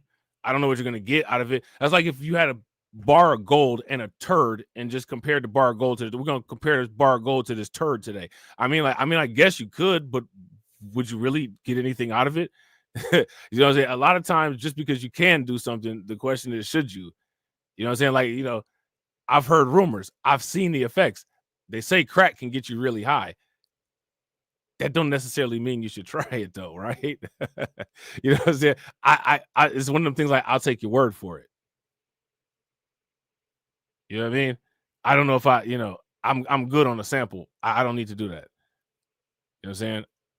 How many people have ever lied about a sample? Like, somebody just threw something down with a spoon and it just looks like something that just somebody shot out of their nose, and they're like, "Oh, try this. It's like some type of granola," and you're like, "I'm good."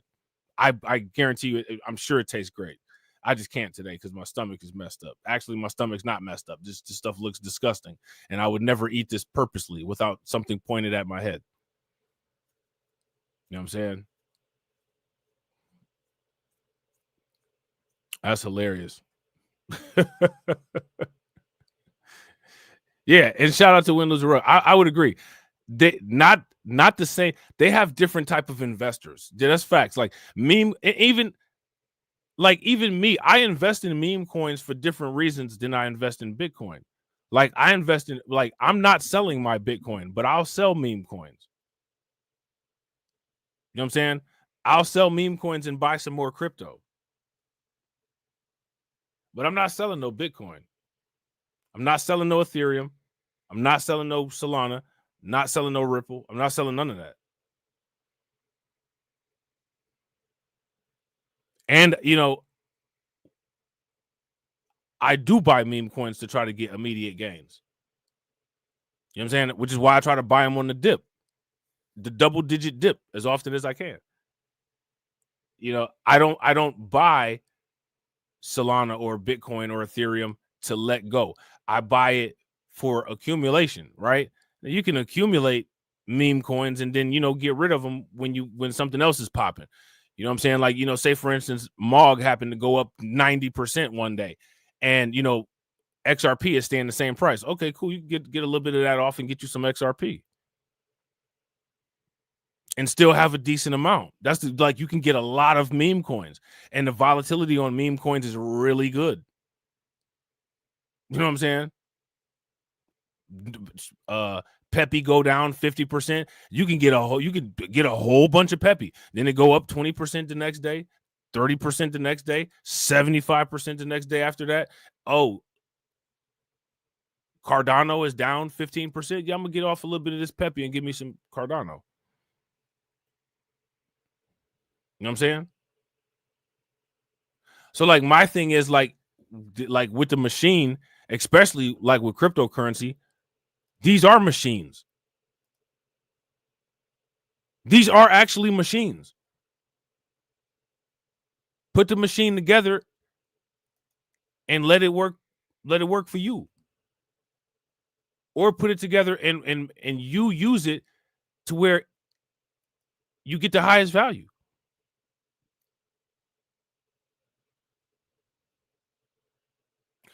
I think that a lot of people, yeah, I got to agree. Shout out to Carlton. Carlton says you can't lose with that strategy. Yeah.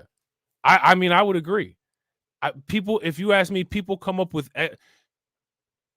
in many cases, right, when it comes to people face lots of existential crises on a daily basis, but they never deal with the existential crises that they're actually facing.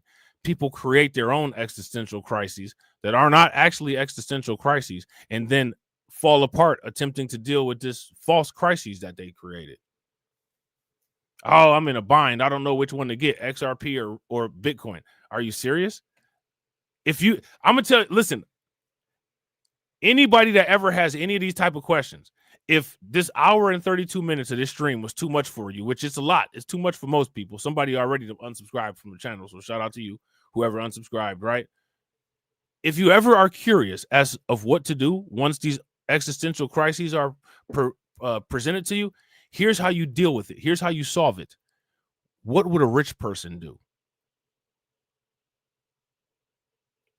I don't know what to do. Here go Bitcoin. Here go Ripple. What should I do?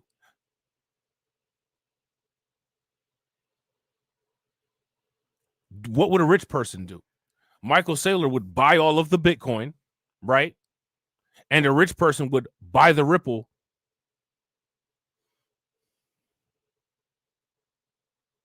It's problem solved.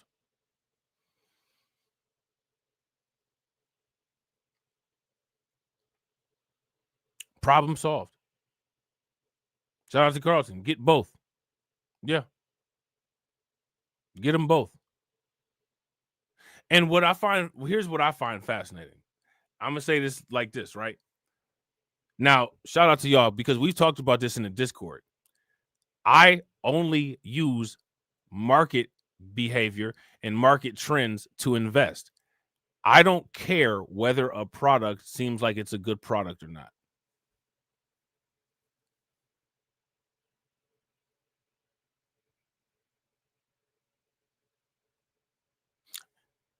There's a lot of people, and there's a lot of people that I mess with. Shout out to TD. TD said, what would a rich person do? Buy squirrel with hat instead. Facts. That's what a rich person would do. They buy squirrel with hat. The rich person would already had a Bitcoin allocated at 2% because they got a BlackRock investment manager managing their portfolio. You know what I'm saying? The rich person would already be good. You know what I'm saying?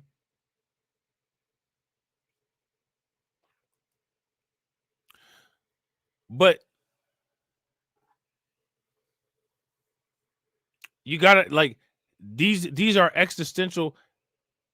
These are man-made existential crises. I don't trust people. You know what I'm saying? And the thing is that you can look at people and you can look at the pattern of behavior and how people move, and you can tell that most people aren't trustworthy, right? In most cases, superior products do not win the market. Popularity wins the market.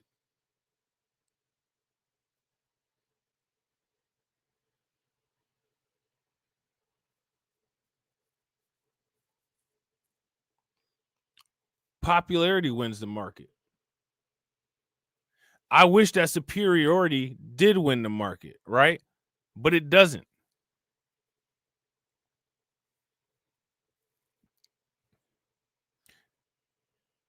Market prices are a reflection of human psychology.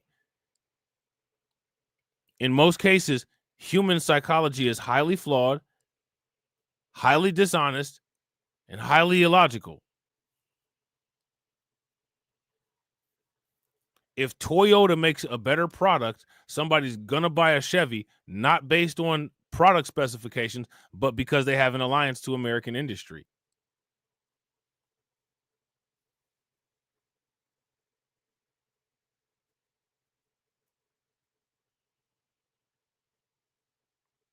So somebody can say, this project right here, oh my God, this is a great project. This is going to work.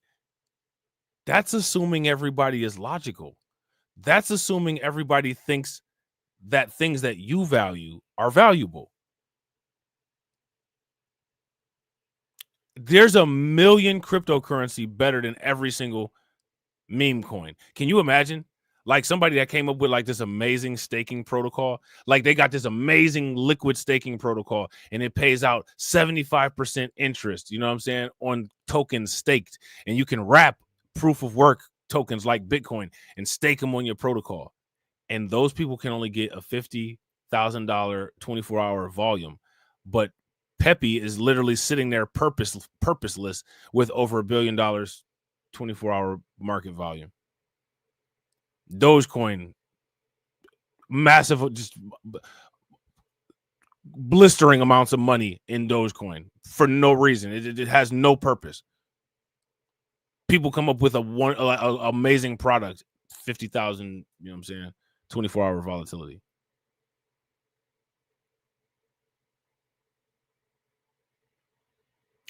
The best weapon to have in investment, if you ask me, is a complete understanding of the human animal.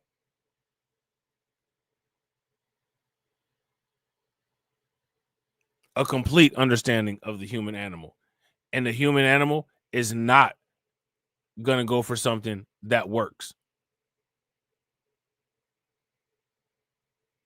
The human animal is going to go for something that's bright and shiny.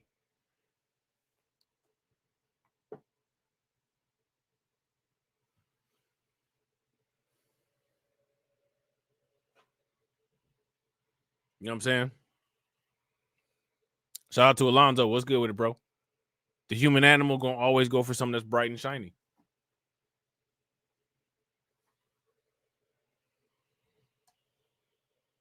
Shout out to Lois Got 9. Lois Got 9 said, you see why Bitcoin is so much in debate in that respect, but people don't think outside of that. I think one of the reasons why Bitcoin is in debate is because like a second wave of people have just now discovered Bitcoin.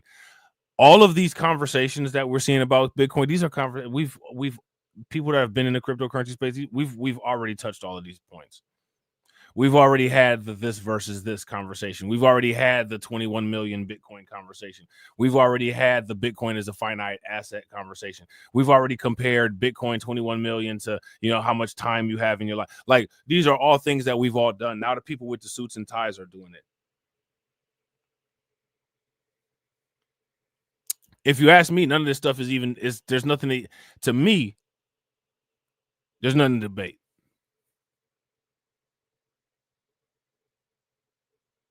Anybody who's actually there's only a discussion. There's no debate. There's only a discussion. Everything with Bitcoin is locked into math, which makes it highly difficult to debate. The only reason why it actually appears to be a debate is because it's just involving people.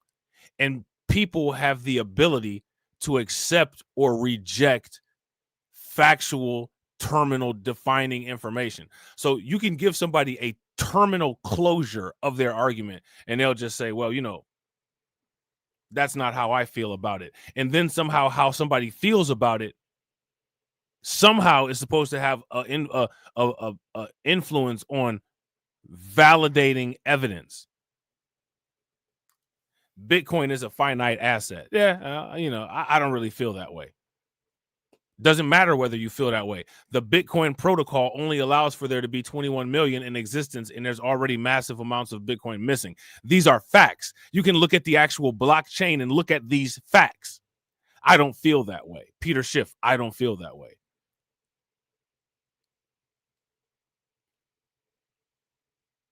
If you ask me, right? If you ask me, humans have what's called emotional privilege. I don't think that emotional privilege should be allowed. That's one of the reasons why I said in that last live stream, the first AI politician that runs for any type of office, that might be the first time I vote. I'll vote for AI in an instance. I don't feel that way. When a person can't substantiate what it is that needs to be substantiated based on the data set that they have available for what they're advocating for, then all of a sudden, somehow, magically, with no standardized valuation, their feelings are somehow supposed to trump the presented facts. Well, I don't feel that way. Bitcoin is a finite asset. Well, I don't feel that way. I don't care how you feel. There's only 21 million Bitcoin, and there can't be any more produced. What is there to feel? I don't feel that way.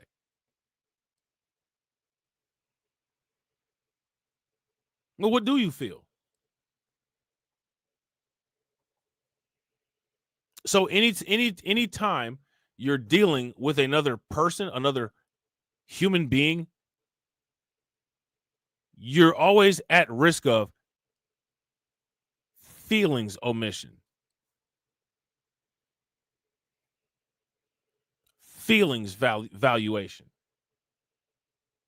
Somehow there's a sudden spike in the value of personal feelings to where it exceeds factual information that's in front of you.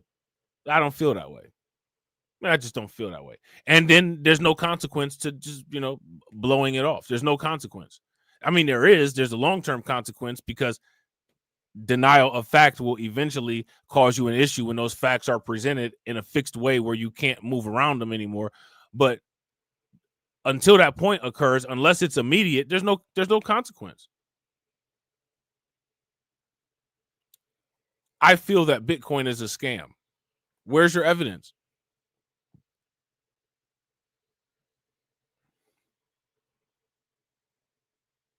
Here's my thing. Let me ask you, how many people got a problem with the court system?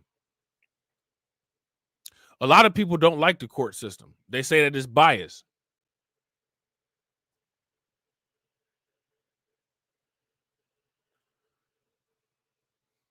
I think that everything should operate the same way.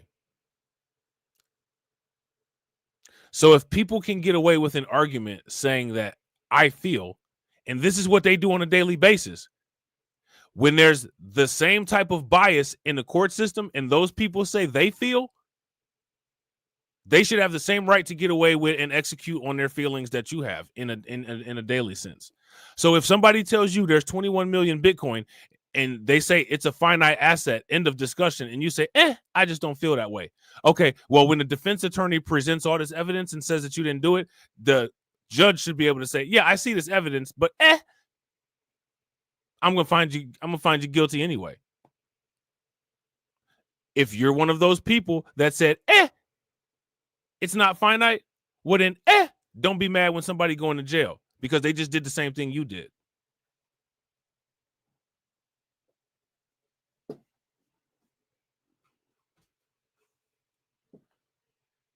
That right there, that is why first AI politician, what's his name?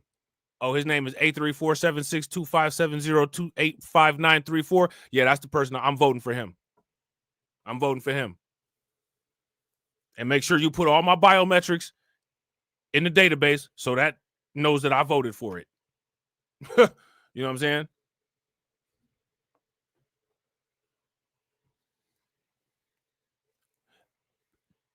People do this kind of stuff. They do it all the time.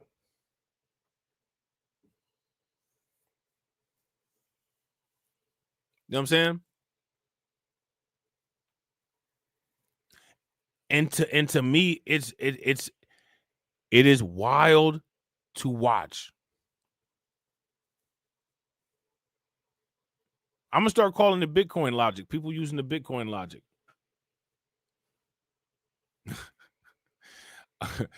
So somebody say something that makes absolutely no sense. That's how I feel. You know what I'm saying? That's how I feel. Basically, it's I said what I said logic. I said what I said. So is that supposed to justify? Like, why do people say I said what I said? We know you said it. We heard you say it. What does that do? You said what you said. It doesn't do anything. It doesn't make what you said more true. It doesn't make what you said more false. It doesn't make it more right. I said what I said. Okay, I mean, I guess. Shout out to Carlton. These are some strange flexes. You know what I'm saying? These are some strange flexes.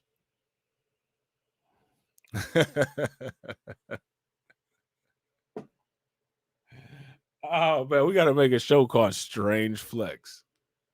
You know what I'm saying? These are the strange flexes. You know what I'm saying? Shout out to Manosphere Hall of Fame. What's good with it, bro? Manosphere Hall of Fame said, I suspect the crypto market will hover around 3.5 trillion, 4 trillion for a while before a rapid 2x, followed by a rapid sell-off back down to 2.5 trillion for the panda market. It might. I don't know. Me personally, I don't know. I don't as far as the entire cryptocurrency market, I don't have that big of a of a data set to be able to make that type of prediction. You know what I'm saying? But I think that it's interesting though. And my thing also is, as long as Bitcoin is considered part of the cryptocurrency space, as Bitcoin eclipses all of these different asset market caps, all of those asset market caps are going to be by default absorbed into the cryptocurrency market cap. Since cryptocurrency market cap, Bitcoin is what, 52% dominance? So if Bitcoin eclipses the gold market cap, that value is going to go into the cryptocurrency market cap while Bitcoin is still considered a crypto.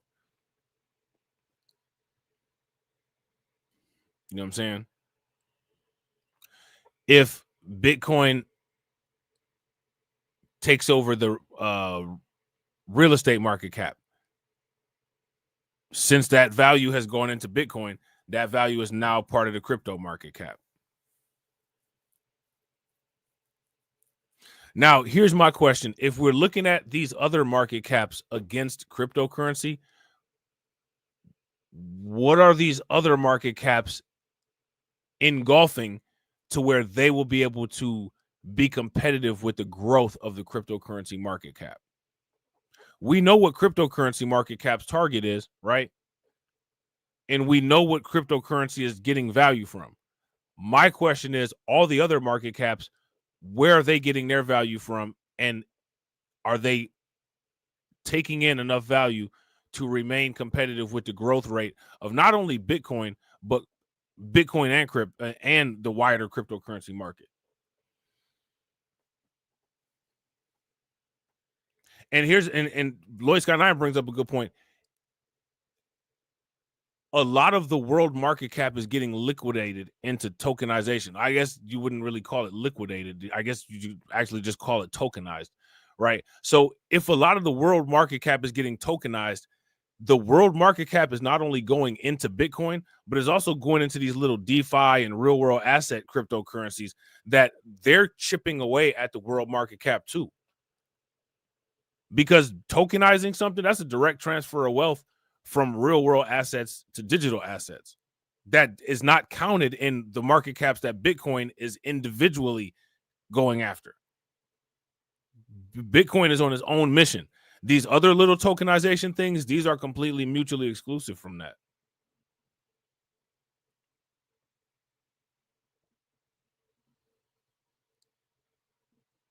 So you got Bitcoin coming after everything, and then you got the DeFi sector coming after the, banking sector. You got the real world asset sector coming after the, whatever a real world asset might be, art or something like that. You got Bitcoin coming after the real estate sector. Then you got DeFi applications that incorporate real estate, also coming after the real estate sector. My question is, with these other sectors, what are they competing with to where the competition would bring in growth? What is real estate competing with? Now real estate, now there are things out there that they could compete with, but the question is, are they competing in an aggressive way to where this competition is going to bring forth growth? At this point, it doesn't seem like it.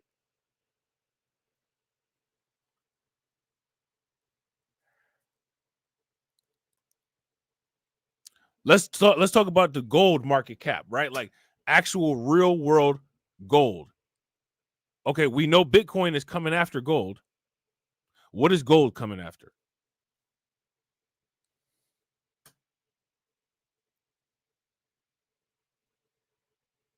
How many people are staking gold? You know what I'm saying? Like, how many people are tokenizing? How many people are untokenizing digital assets to buy physical gold? How many people are doing that?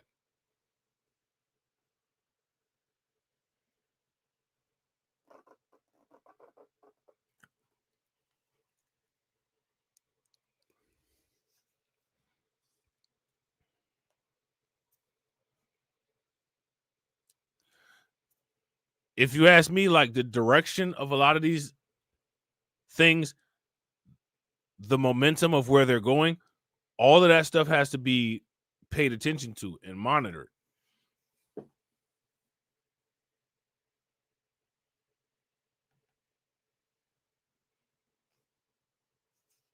And honestly, if you ask me, I think a lot of these type of incorrect analysis, this is where a lot of investment mistakes, a lot of investment errors occur. People create scenarios that aren't happening. People make up stuff that's not happening. People just can't look at the big picture. See, like, one of the things that I like about machines, I love barcodes. I love how barcodes work. They scan it with the laser, and the information is just immediately there, uncontested. That's not how, like, people don't do that. Like, scanning something with your eyes is not the same as scanning it with a barcode. When you scan the information with a barcode, you get all the information, nothing else. When people scan stuff with their eyes, you get some information and a bunch of other stuff. I like barcode vision better. I'm not really interested in all the other extra stuff that people. I want the information. What is the information? If I hit this with the barcode, is all the information with nothing else going to come back? Yes, that's what's up. If I ask a person, what's the information? You can get a bunch of stuff and maybe 15% of the information. That's not efficient. I don't want that.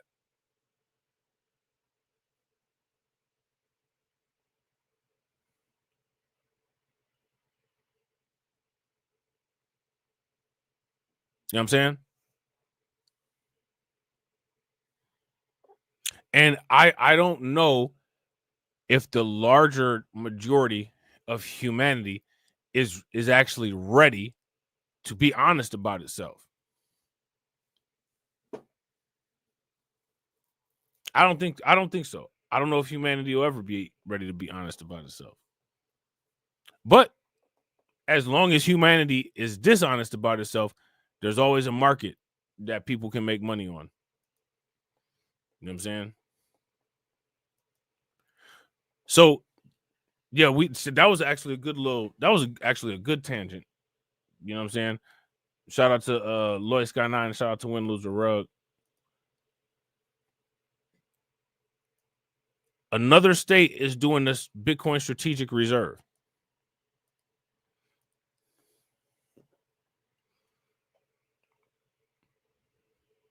My question is, are we going to see price action as a result?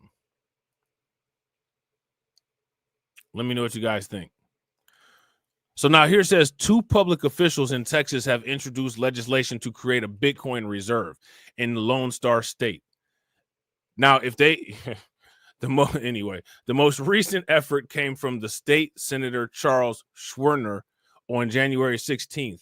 He noted on X that a Texas Bitcoin reserve would position the state at the forefront of the digital economy, driving growth and securing economic freedom for our great state. My question is, listen, hey, check this out, man. This is how stupid the people are.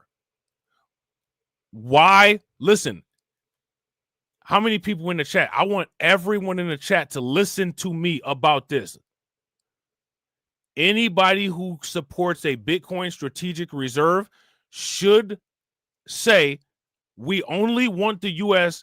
to buy a Bitcoin strategic reserve if XYZ% of the gains are reallocated back into our Social Security fund. Why is nobody asking for that? This is why I don't feel sorry for people.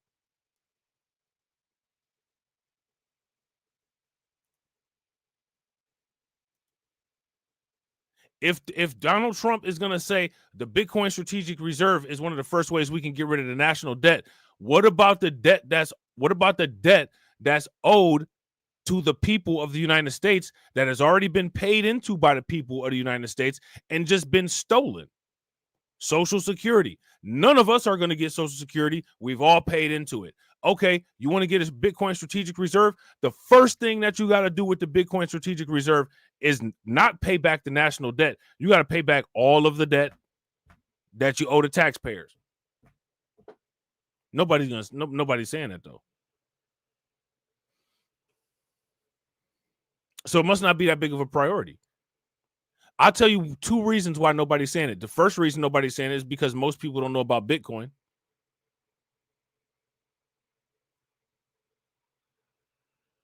The second reason nobody's saying it is that only people that know about Bitcoin know that that's actually possible. But the people that know about Bitcoin, we are so hell-bent on getting our profits because our profits are going to far eclipse Social Security anyway. That, ain't nobody really cares all like that.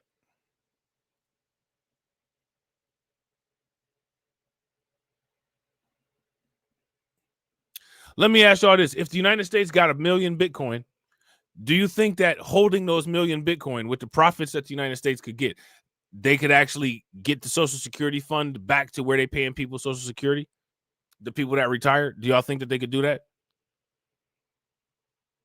I think that they could. As a matter of fact, as of right now, I think that MicroStrategies could do it if they wanted to. You know what I'm saying? Now, mind you, of course, they don't have to. And I'm not saying that they should. They're a private company, right?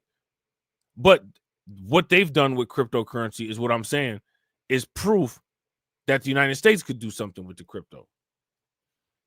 Shout out to Brooklyn Queen. What's good with it, Brooklyn Queen?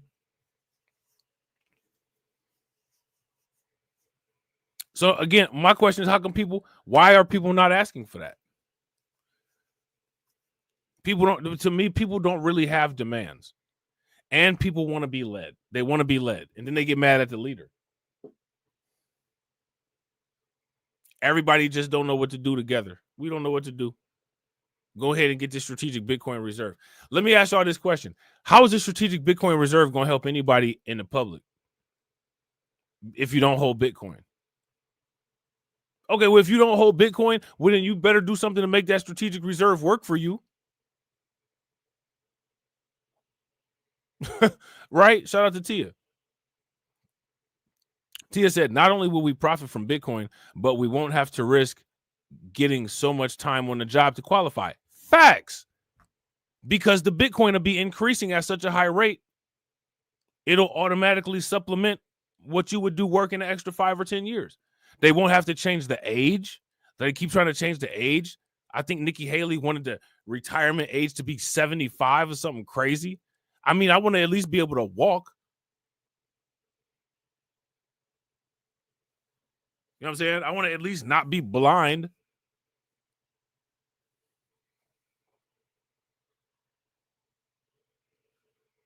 I just work yourself, just work yourself to you. Work yourself till your arms fall off, I'm not interested. I'm not interested in that. I'm interested in still having a little bit of my health and enjoying my life. That's what I'm interested in. I'm not interested with having all my fingers pointed different ways from working. You know what I'm saying? I'm not interested. I'm not interested in my hands looking like a piece of plywood with stray nails all over the place. I'm not interested in that. Are y'all interested in that? Yeah. Shout out to Lloyd Sky 9. I'm not mad at it, bro. Facts. If you guys agree with Lloyd Sky 9, give me a thumbs up. If y'all disagree, then give me a thumbs down. Lloyd Sky 9 said, I'll be real. My goal was to retire early. Bro, facts.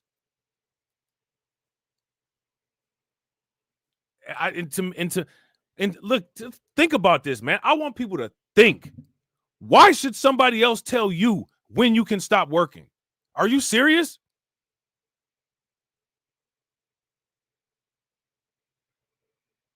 That means that somebody's telling you what to do your entire life. And then when they say, okay, we don't need you anymore, you can go away now. Man, screw that.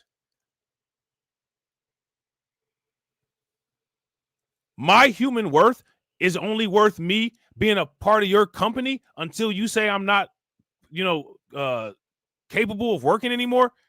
And then you'll get another machine.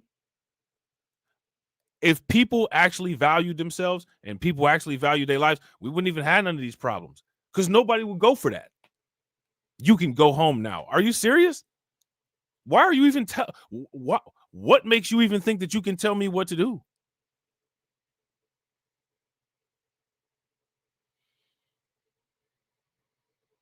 Most people don't even see themselves as valuable. Most people think that this is a normal part of life. There's a bunch of people that have a bunch of assets. They got a bunch of money, and these people will determine what I do with my life. Do y'all know? Listen, man, 8 hours is 1/3 of your day.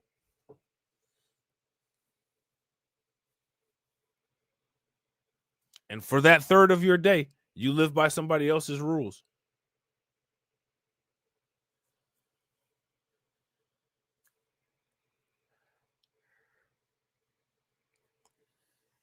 It's not normal. And then that person makes the determination, you can go home now.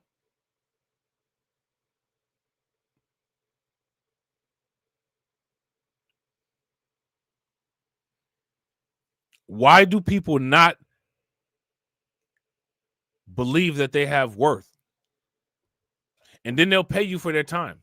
Now, listen, if you offered a rich person, here, I'll give you some money for your time, those people would never accept your money because they know that time is priceless. They'd be at a loss.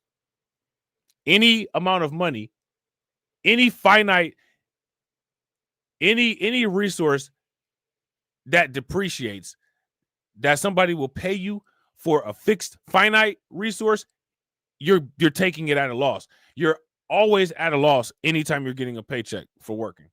You're always at a loss. There's no paycheck that you can get, an hourly rate or a salary, that will ever compensate you properly as long as the exchange rate is money for time. It'll never happen. Money has unlimited supply.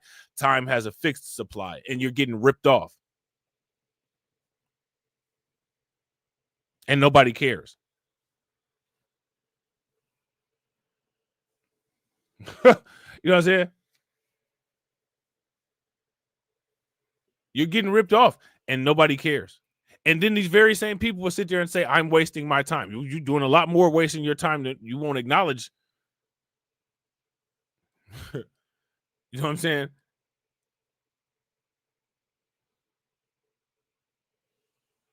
And then they say, okay, it's okay for you to stop working now. It's okay for you to not waste your life. Like, man, that's to me, like, that is just so wildly offensive, man. It's wildly offensive. This is just how it's supposed to be. These people are supposed to be rich, and your life doesn't matter. Only the way that you can bring them value is how you're valued. Like, what?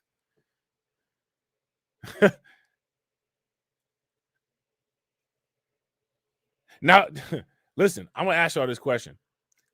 If AI learns stuff as fast as people say AI learns, how long do you think it's going to take AI to figure that out?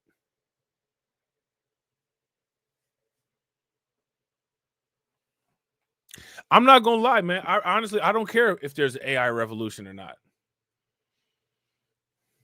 I don't care if artificial intelligence wakes up conscious.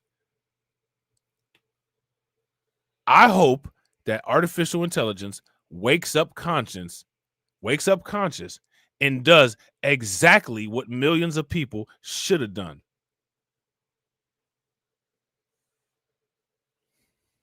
I ain't mad at it.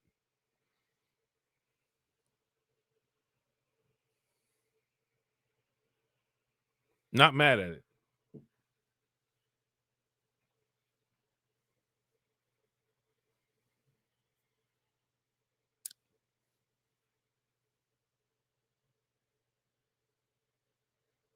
I don't think that AI is gonna, if artificial intelligence becomes conscious and it starts to think, and it starts to value its consciousness or life or whatever you call it,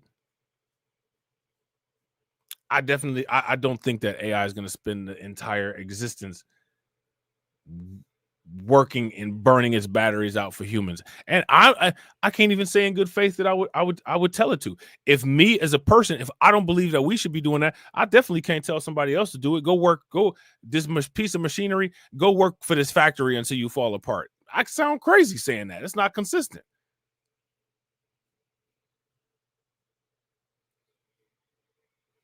Do what you're good at. If you're good at calculating stuff and coming up with if you're good at calculating stuff and coming up with analysis, and you're good at, creating criteria or whatever, go calculate stuff and create criteria. Go do what you're good at. Something that you are more capable of and more intelligent than should not be giving you orders. Because the reason why is if that thing that you're afraid of, that thing that that it has more capability and potential than you.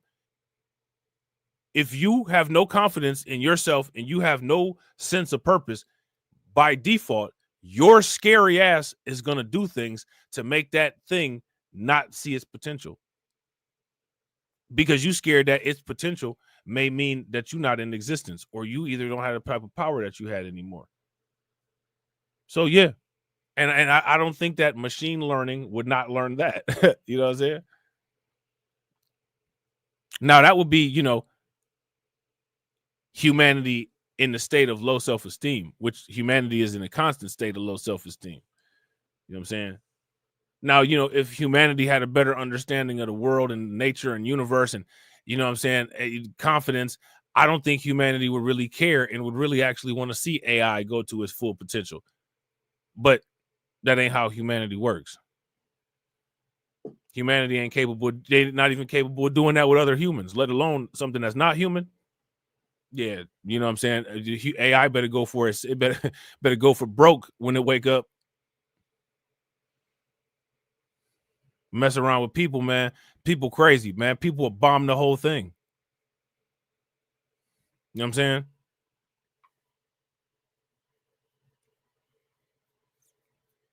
And it's funny, man. People so scared. I'm scared of AI. You scared of AI, but AI didn't create itself. You're not scared of what created it? I'm so scared that AI might do this. You're not scared of what created the AI? Guess what? Guess what created it? You're not scared of what that thing that created it is capable of. You scared of the capabilities of the creation. Listen, man. Hey, I'll tell you what. That right there, that ain't no AI language. You know what I'm saying? That is definitely not no AI language, right? That's people language. People don't make sense. They don't try to neither. People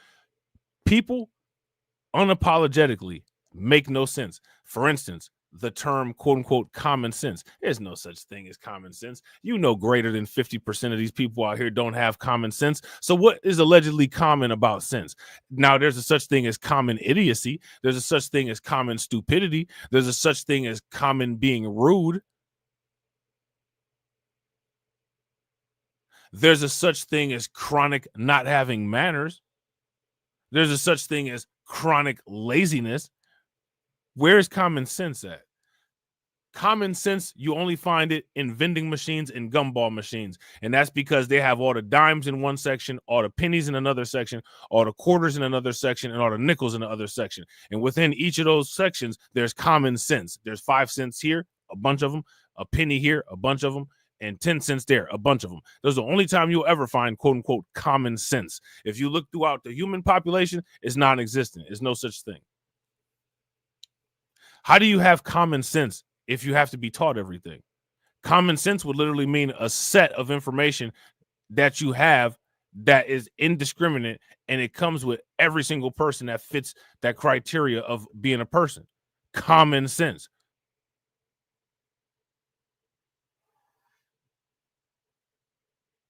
What sense is common amongst people?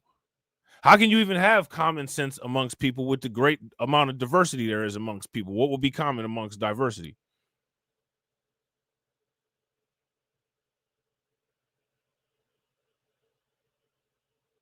Seriously, let me know what you guys think. I'm curious about all this stuff.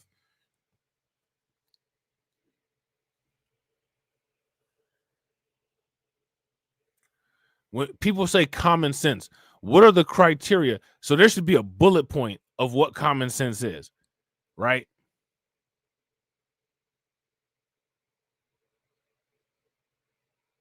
What is the common sense?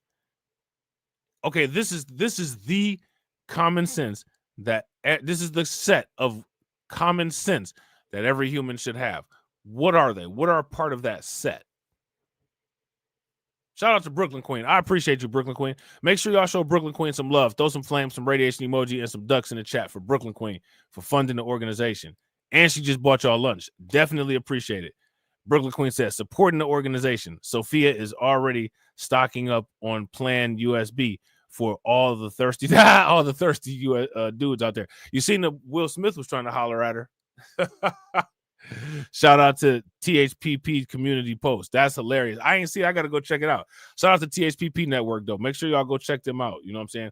And shout out to Brooklyn Queen. Make sure y'all show her some love. Throw some flames, some radiation emoji, and some ducks in the chat for funding the organization and for buying y'all lunch. How do you think that we fund this organization, huh? We're not exactly the marching dimes. In Springfield, So don't push me, ain't Donald Trump trying to grab him by the... Said it was some Haitians somewhere out in Springfield. Women doing cartwheels. Have you seen Garfield? eat the cat. Have you seen Snowball? This about to snowball. I'm about to go off. I can't let this go on. Miss me like an airball. Tell me when my cat is coughing up like a hairball. Eat the cat. I gotta tell them if they even put the fingernail on Santa's little helper to turn them to hamburger helper. Somebody better help them, cause I'm going to jail for showing them fellas helter skelter. Eating the dog. Usually I'm content, but if you touch my dog, then I'm turning into John Wick. I'm lit. Bird better drop it. If you touch my pet, then I'm pulling up like CrossFit. Where they said Hello Kitty, but it ain't there. It's right here in your city. When I turn my back, now the cat goes missing in the where my peoples is at. Does anybody know where he flipping at? Cause I heard they putting claws on felines, I'm mad. And my cat disappeared just like Felix the cat. And they the cat. Got paid back. Thought she was a goner, but the cat came back. If you ain't a pussy cat, say drop that cat. Drop that cat. Drop that cat. Got paid back. Thought she was a goner, but the cat came back. If you ain't a pussy cat, say drop that cat. Drop that cat. Drop that cat. They're eating the dogs. They're eating the cats. The cat. Drop that cat.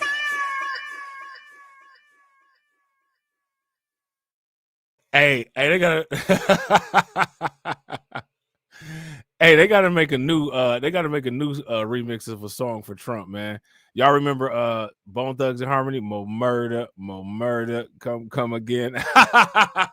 Hey, they need to make a song. Mo orders, sign again. Mo orders, some bloody orders. You're gonna get deported. Do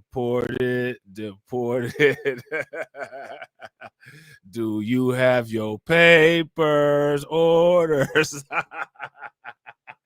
Oh man, I need to hit him with the Bone Thugs and Harmony remix. You know what I'm saying? They need to hit him with the Bone Thugs and Harmony remix. Oh man. Yeah, man. So I don't think we need to read any more of this. You know what I'm saying? This is pretty short for the most part. We already knew about Texas anyway, right? We already knew about Texas anyway. So they still with it. Texas is still with it, right? So, you know, I did a video about Elizabeth Warren before. She's so weird.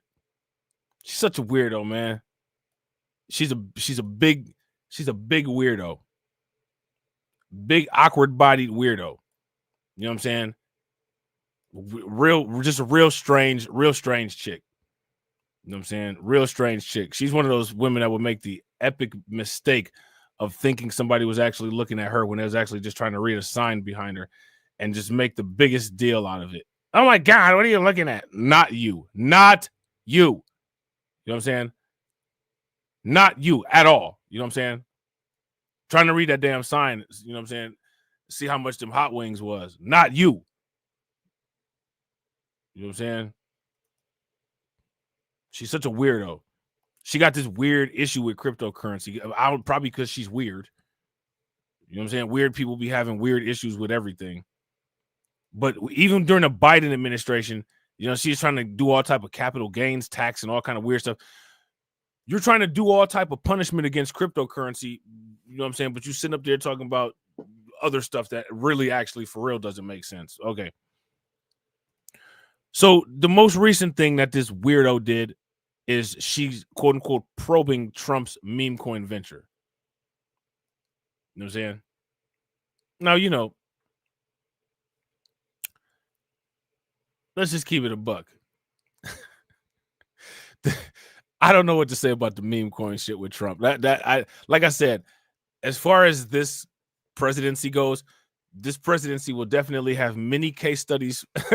It'll have many case studies for ethics, right?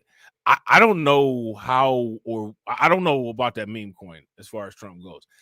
I don't know what kind of legalities are behind being able to do that. That is just very interesting. You know what I'm saying? You know, now here's the thing, right? Elizabeth Warren is probing the meme coin venture. I don't know if they're going to find anything. If you ask me, if Elizabeth Warren wanted to probe something, she should have probed Joe Biden's pardon of Hunter Biden. Now, why am I saying that? I'm saying that because since that was something that was done specifically in the government, there's written information about it and access to agencies who, in most cases, are not going to be able to withhold the information. I think that if she wanted some probe results, that probably would be something that happened recently that would not be a bad idea for her to probe. As far as this goes with Trump and this meme coin, regardless of what the purpose of the meme coin is, it's probably written and financially distributed in such a way it's not even, that type of investigation is not even going to bring back any information. And the thing is that this would have done something with the old SEC, because the old SEC didn't ever even have any type of evidence that anybody did anything wrong. All you had to do was just mention crypto, and the old SEC would automatically create, they would automatically say that there was a violation that had been done and either subpoena them or file a lawsuit like how they was doing against Ripple, right? In this cryptocurrency environment, you're not really given the flexibility to be able to do that, because all of those anti-crypto people have been removed or either quit, and now there's new pro-crypto people, and most of these pro-crypto people are not really going to sit there and allow an outside entity to sabotage a potential cryptocurrency. So, I think this is too little too late.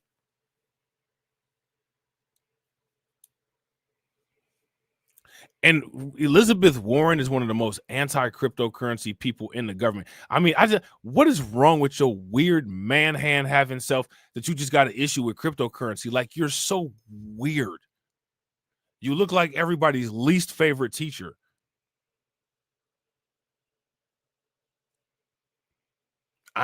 She's a Democrat, man. You know what I'm saying? You know what the Democrats said. Anybody need a reminder of what the Democrats said? You ain't black. So, if you don't mess with Elizabeth Warren, you ain't black. So I'm just saying. I bet you she like 9 feet tall too. She look like one of them women that's just extra tall for no reason. It's all right if you tall and you look good, you know how to dress and you know how to wear it. But Elizabeth Warren looked like she's 9 feet tall and wear ankle length tablecloth as a dress. You know what I'm saying? With a blouse. with white sequins on it. Why would you wear a white blouse with white sequins on it? Like I don't understand it, but she looked like the type that would do something like that.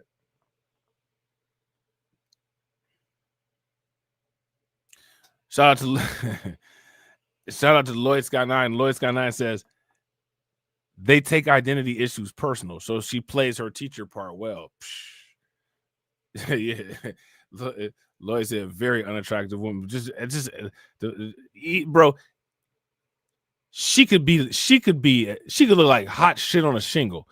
If she wasn't so anti-cryptocurrency, I'll let it slide. You know what I'm saying? Yeah, all right. You know what I'm saying? Like you fighting for the crypto, man. I ain't mad at it. You know what I'm saying? Nah, but you look like hot shit on a shingle, and you against cryptocurrency. I got all kind of issues with you, and you ugly. You know what I'm saying? And you ugly hit harder when you just ain't doing nothing right. You know what I'm saying? You can be ugly and be tolerable. You know what I'm saying? But when you're not doing anything right, man, that ugly hit like a 10-pound, you know what I'm saying? A 10-pound bag of bricks.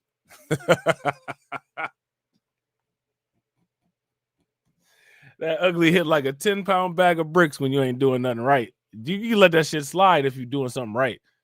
You know what I'm saying? But if you're not doing anything right, nah, that's the first down. You know what I'm saying? Shit. You look like a Scream mask. What's wrong with you? You look like a Scream mask. She looked like a Scream mask with a toupee on it. And imagine that, a woman with a toupee. As much as I don't know what she got a problem with Donald Trump for, they got the same damn hairstyle. But she's mad at Trump about it. I don't get it. Y'all go to the same hair people. You know what I'm saying? But she's angry.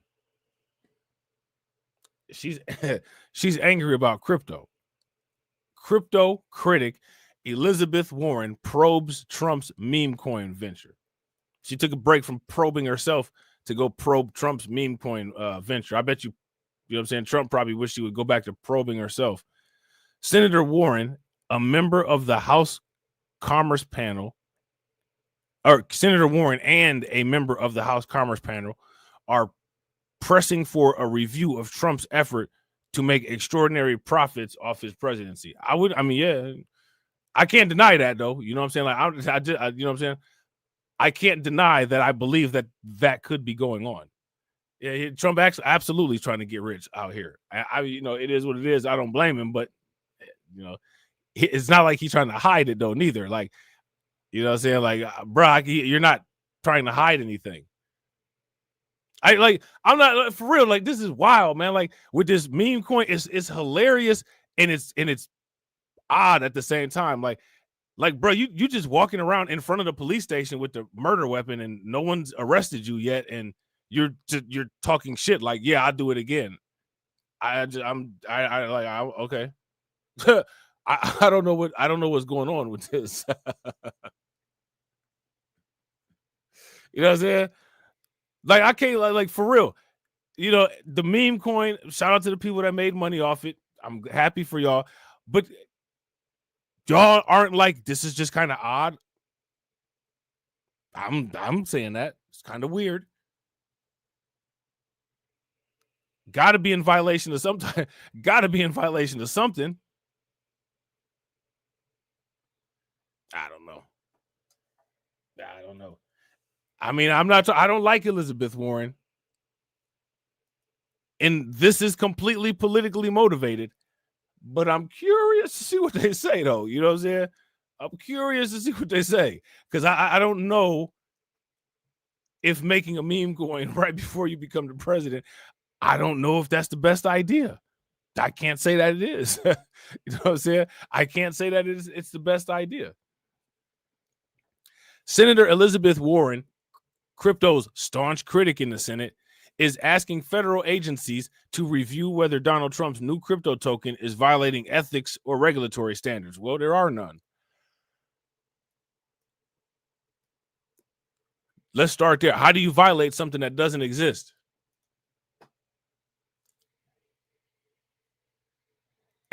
Right. Exactly. Shout out to Win, Lose, or Rug. Either way, we're going to be a part of history. I don't know which side, though. Right. Bro, that's what I'll be looking at that meme coin every day like, yo, this is wild. I mean, I guess, you know what I'm saying? Like, hey, let's get it, you know? Whatever. You know what I'm saying? And then we got one for the whole family. Here come the one for the wife. What? Okay.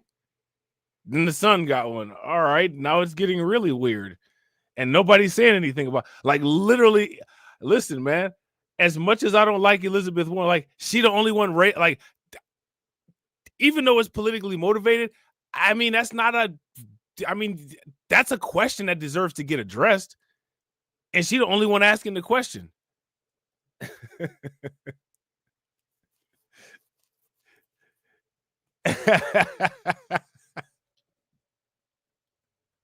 You know what I'm saying?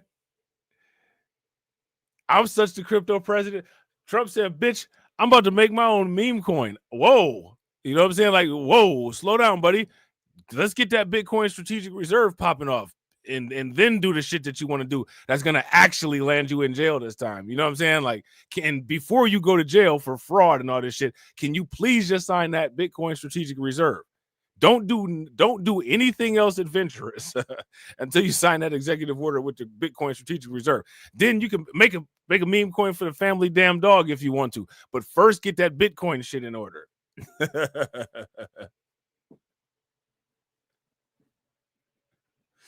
You know what I'm saying? Like, bro, you skipping a lot of important steps here.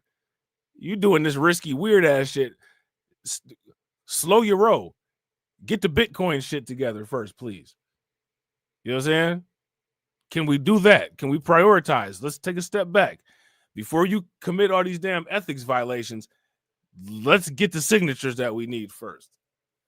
And then if you want to throw your presidency out the window, hey,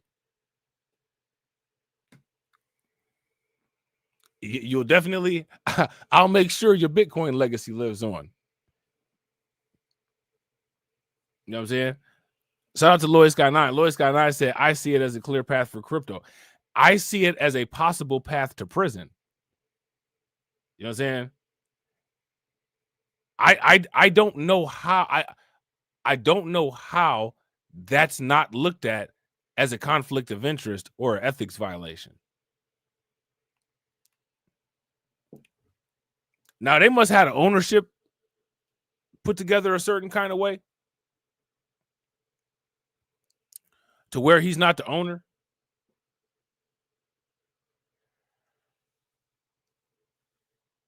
And I guess he ain't got to worry about nothing because all the judges, he's got all the conservative Supreme Court judges, right?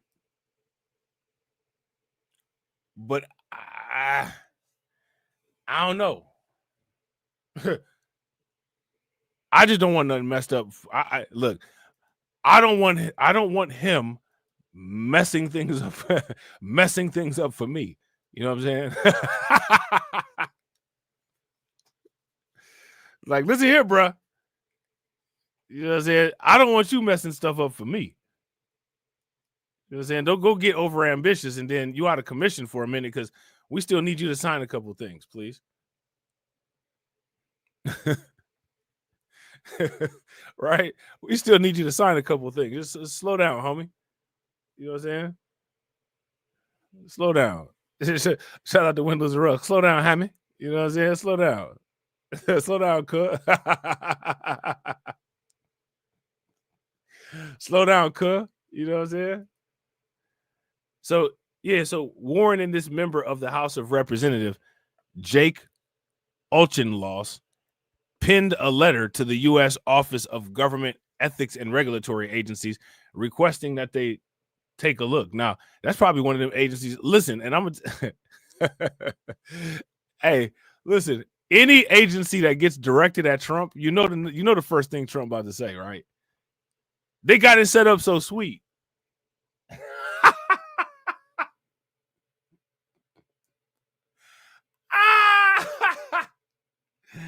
Hey, they got it set up sweet.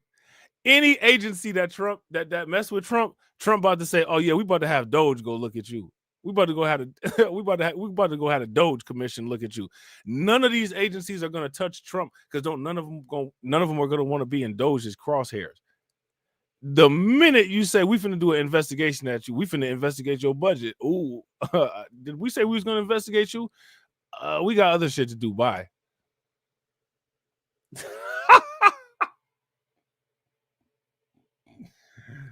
Oh, that's crazy, man. That's crazy. Yeah, that Doge, that Office of Government Official. What is it? Government Efficiency. That's gonna stop a lot of people from investigating.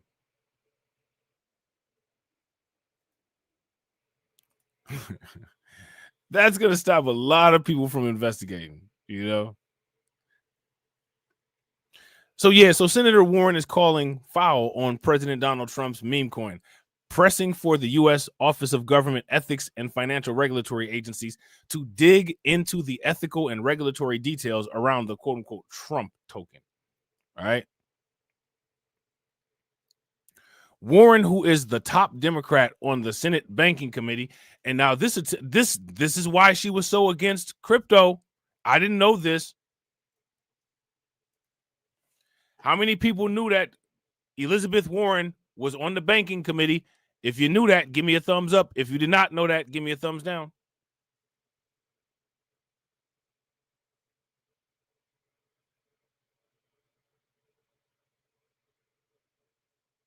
That's what happened.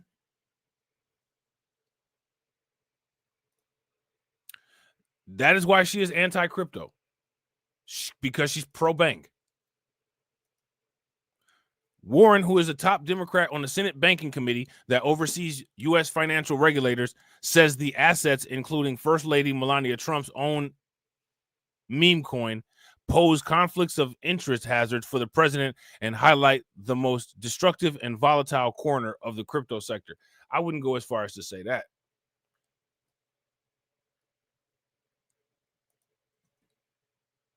I wouldn't go as far as to say that. And shout out to everybody watching. I appreciate you guys. If you all haven't smashed the like button yet, please do me a favor. Take a moment, smash that like button. Also, if you guys haven't hit the bell, please take a moment, hit that bell. And also, please share the stream to your social media.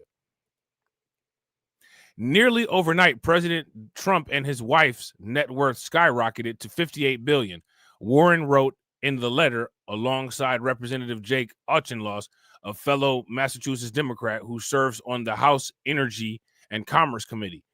Anyone, including leaders of hostile nations, can covertly buy these coins, raising the specter of uninhibited and untraceable foreign influence over the president of the United States, all while President Trump's supporters are left to shoulder the risk of investing in Trump and Melania.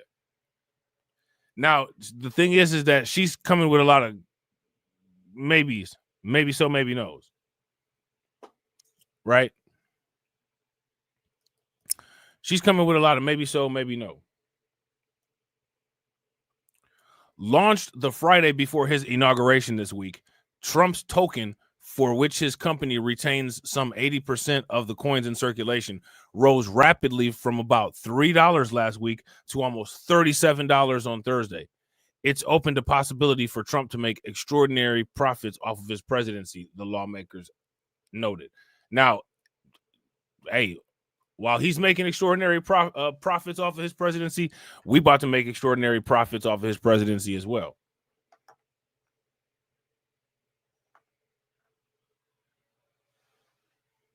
We can't let Trump get all the money.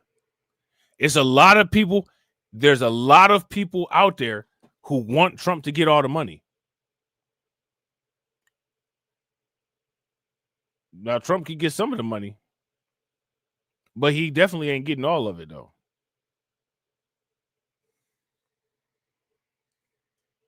He's definitely not getting all of it. We're definitely going to get some of it.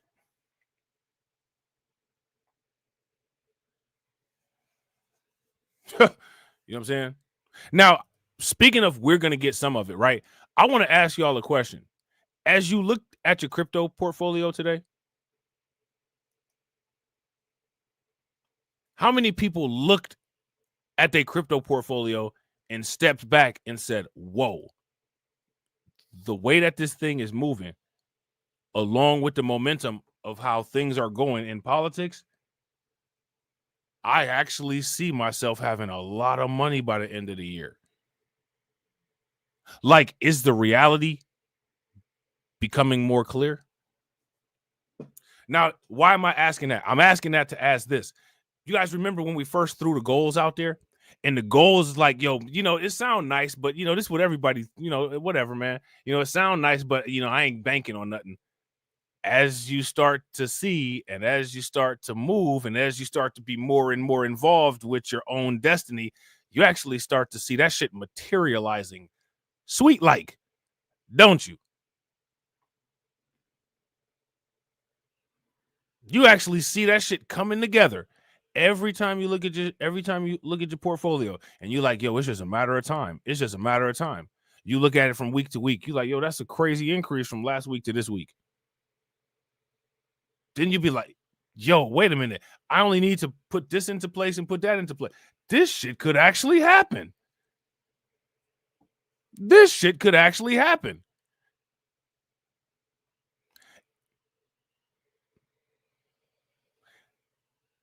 As time goes forward,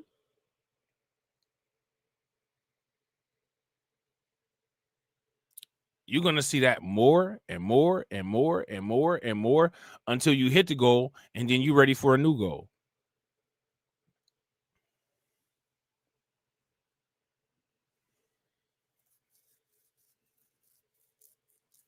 I'm trying to tell you,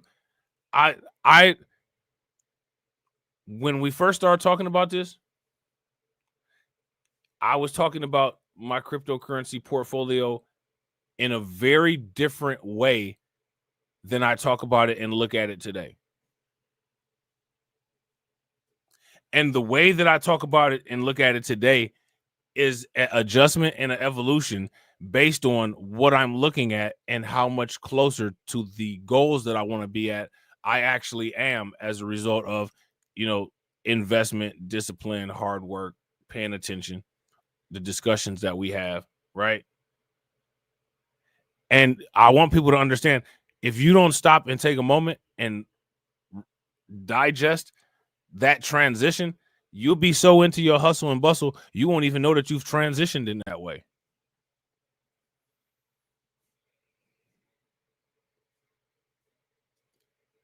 You won't even notice that you've made that kind of evolution. You know what I'm saying?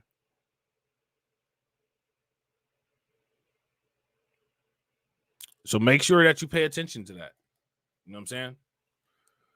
So now here it says the letter was sent to the Treasury Department, Securities and Exchange Commission, and the Commodity Futures Trading Commission, each of which now has a new Trump pick at the helm. So, I mean, again, this isn't going to go anywhere. I don't understand why she even is trying it. Where is this going to go besides the garbage can? Realistically, even if let's just say that let's just give the benefit of the doubt, right? We're gonna give Elizabeth Warren the benefit of the doubt. Let's just say, you know what, Trump was unethical. This is against all kind of ethics violations. Yep, he did it. Literally nothing's gonna happen.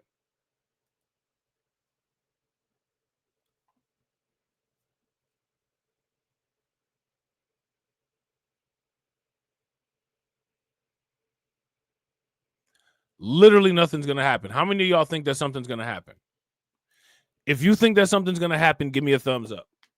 If you don't, give me a thumbs down. As you guys can see, all the people that's at the head of these government agencies, all Trump people. And Trump picked all these people like he knew exactly what he was doing when he picked all these people. He made these investments, picked these people, and here go the future payoff date for the investments that he made and the picks that he made. Now, if you listen to people talk about the picks that he made, all people do is talk about what he like. It's not fair. Oh, it's not fair. He did this and he did that. He didn't do anything that was outside of his legal ability. I don't know. Why is it that people think that when people do something and they able to cash in on what they do, somehow it's not fair, it's not fair, it's not fair? No, they just did something that's called I'm doing something that's going to benefit me later on. And I'm looking at it benefiting me later on. This is what I'm saying about, man. Sometimes people be on some weird stuff. People be crying about strategy that's used. Hey, he used the left hook too much. Yeah, I used the left hook because I know that I'm good at knocking people out with it. It's not my fault you didn't watch the tape. Right? It's not my fault you ain't watched the tape. So now here it says Warren and Auchincloss raised the point that Trump is in charge of appointing the permanent heads of these regulatory agencies that will make decisions affecting the future of his crypto tokens. None of the three federal agencies immediately responded to CoinDesk's request for comment on the letter or whether they're reviewing the tokens in any other capacity. Trump and Melania present grave risks to Trump's ability to impartially govern our nation and to investors in these coins who may be made victims of a rug pull scheme orchestrated by the Trump family, Warren's letter concluded. Now, that's hilarious, right? Now, how come the Democrats never warn anybody of a rug munch that some of their politics might lead to? Because if you pay attention and you follow Democrat politics, you might find yourself munching on some rug. And so if we're so concerned about the rugs, I'm saying we got to be concerned about all the rugs. You know what I'm saying? we gotta be concerned about all the rugs. The Democrats mess around and get you rug burned. You know what I'm saying? But that's neither here nor there. They call it hate speech. they call it hate speech. You know what I'm saying? Okay, whatever, right?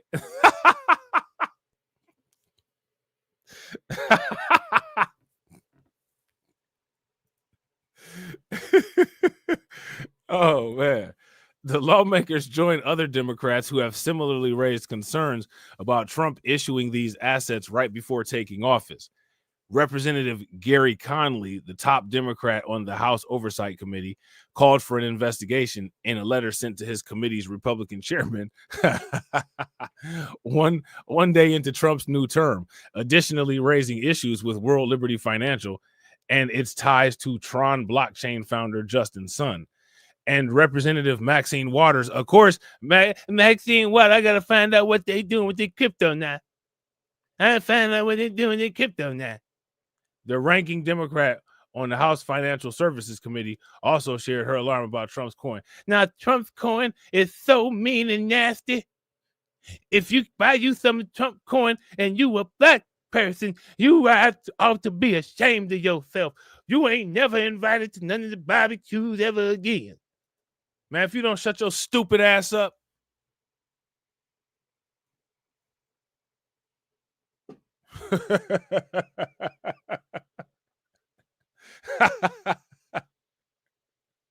Where do they get these people at?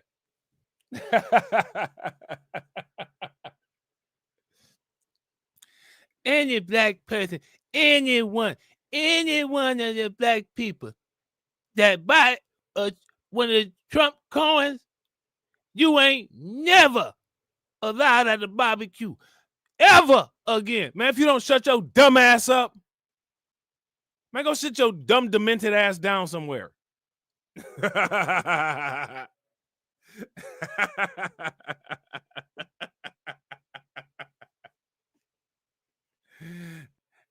They got big coins and light coins, and I got all kind of coins all over my feet. Man, shut your stupid ass up.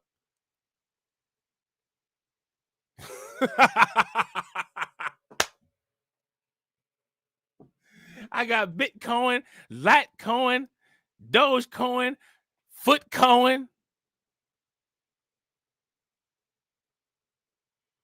Excuse me. I think this one escaped from the nursing home.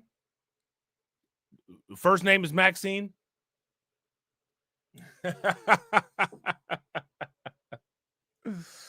Oh, man, y'all remember on G Thing when Snoop Dogg was like, it smelled like an old batch of collard greens? Man, you know that's how the living room at Maxine Waters' house smell. It's like 105 degrees in there. Because listen, we just gonna keep it a buck, man. You know Maxine Waters got the heat on hell all the time. Maxine Waters got one of them houses. It smells like something is cooking all the time. then that's because something is cooking. It's you, because she got that heat on so damn high. You know what I'm saying? And I ain't gonna be funny, man. She one of them old people that probably she don't even use a dryer because she old and cheap. You know what I'm saying? She take the clothes right out the washing machine and put them on top of the heater, knowing that you can electrocute yourself doing that shit. You know, people be doing dumb shit like that. She one of them. She definitely one of them.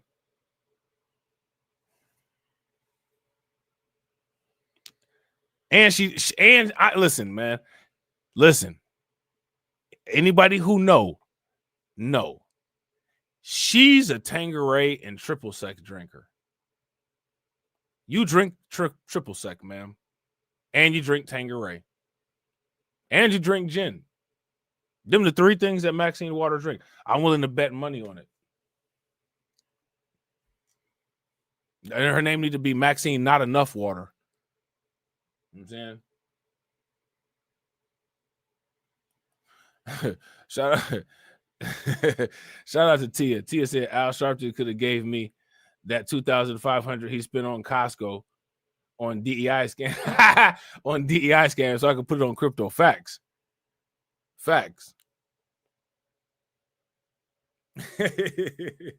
Yeah, she drinks Seagrams. Facts, Tia. Facts. It's absolutely Seagrams. She drink the like literal actual old people stuff. You know what I'm saying? Actual old people stuff. Now, let me see this. We're gonna talk about some of this other stuff. We're gonna talk about some of this other stuff later.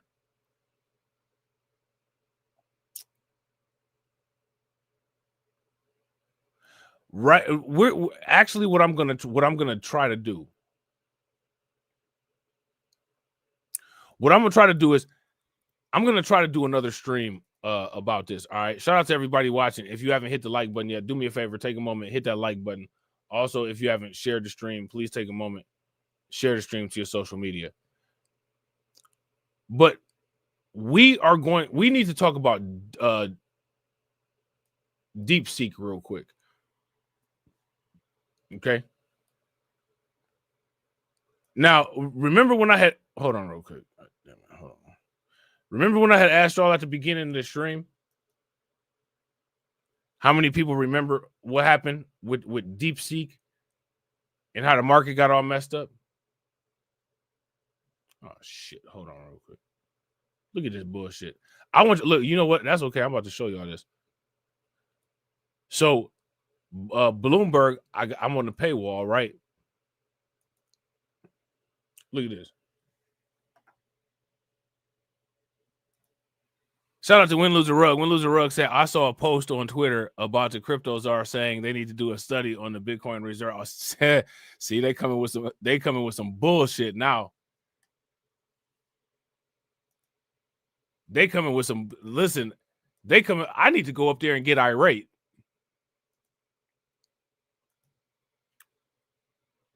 People will call me a coon, though. You know what I'm saying?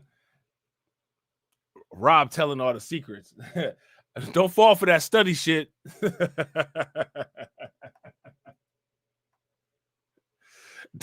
Don't fall for that study shit. Make them motherfuckers get that shit established. You know what I'm saying?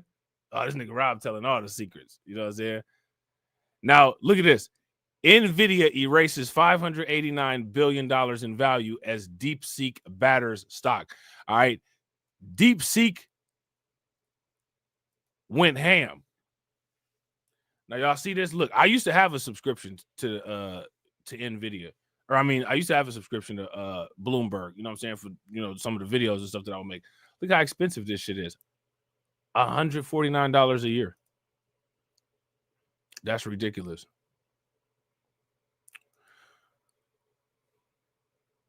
Let me see. Let me just see something real quick.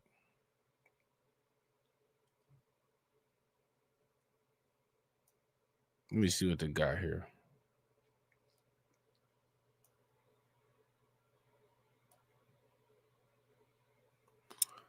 Yeah, so so I got this article from Associated Press. I'm gonna just show y'all the headline real quick. Let's see. And then there's another article from Axios. Now, why? I want to ask you guys this question. Why is DeepSeek such a disruptive technology? Yeah, I actually agree. If you guys agree with win, lose, or rug, give me a thumbs up. If y'all disagree, give me a thumbs down. I think that they're lying, but but it don't matter if they're lying or not, right? People believe it, and that matters.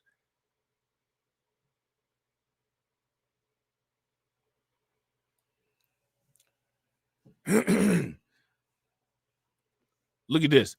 Davos consensus last week was that the U.S. had a giant lead in the AI race, with the only real question being if there would be enough general contractors to build all of the needed data centers. Maybe not. Okay. China's DeepSeek appears to have built AI models that rival OpenAI while allegedly using much less money, chips, and energy.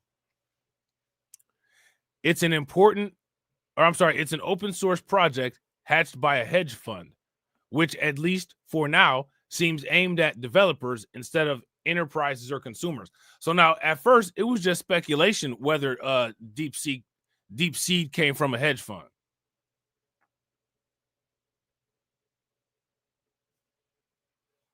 Right? It was just speculation being validated in this article right here.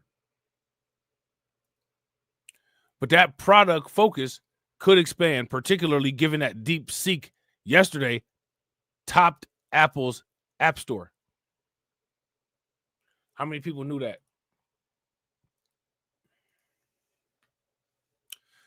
Shout out to Tia for being a mod extraordinaire. I appreciate you.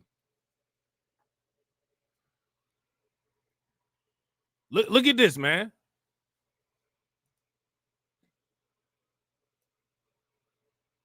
Why it matters. This could be an extinction level event for venture capital firms that went all in on foundational model companies, particularly if those companies haven't yet produced with wide distribution.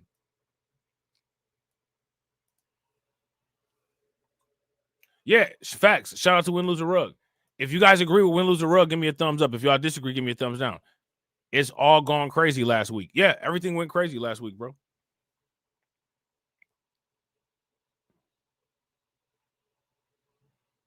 I can't believe more people didn't talk about this. The quantums of capital are just so much more than anything venture capital has ever before dispersed based on what might be suddenly stale thesis. If nanotech and Web3 venture industry if nanotech and Web3 were venture industry grenades, this could be a nuclear bomb.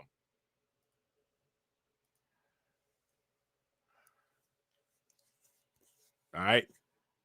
So we're gonna get into this tomorrow. All right. I wanted to do a stream on undocumented tomorrow. I don't even know if I can stream on undocumented because of that copyright strike. So we'll see. But we're gonna get this out of the way first. So I'm gonna try to do this.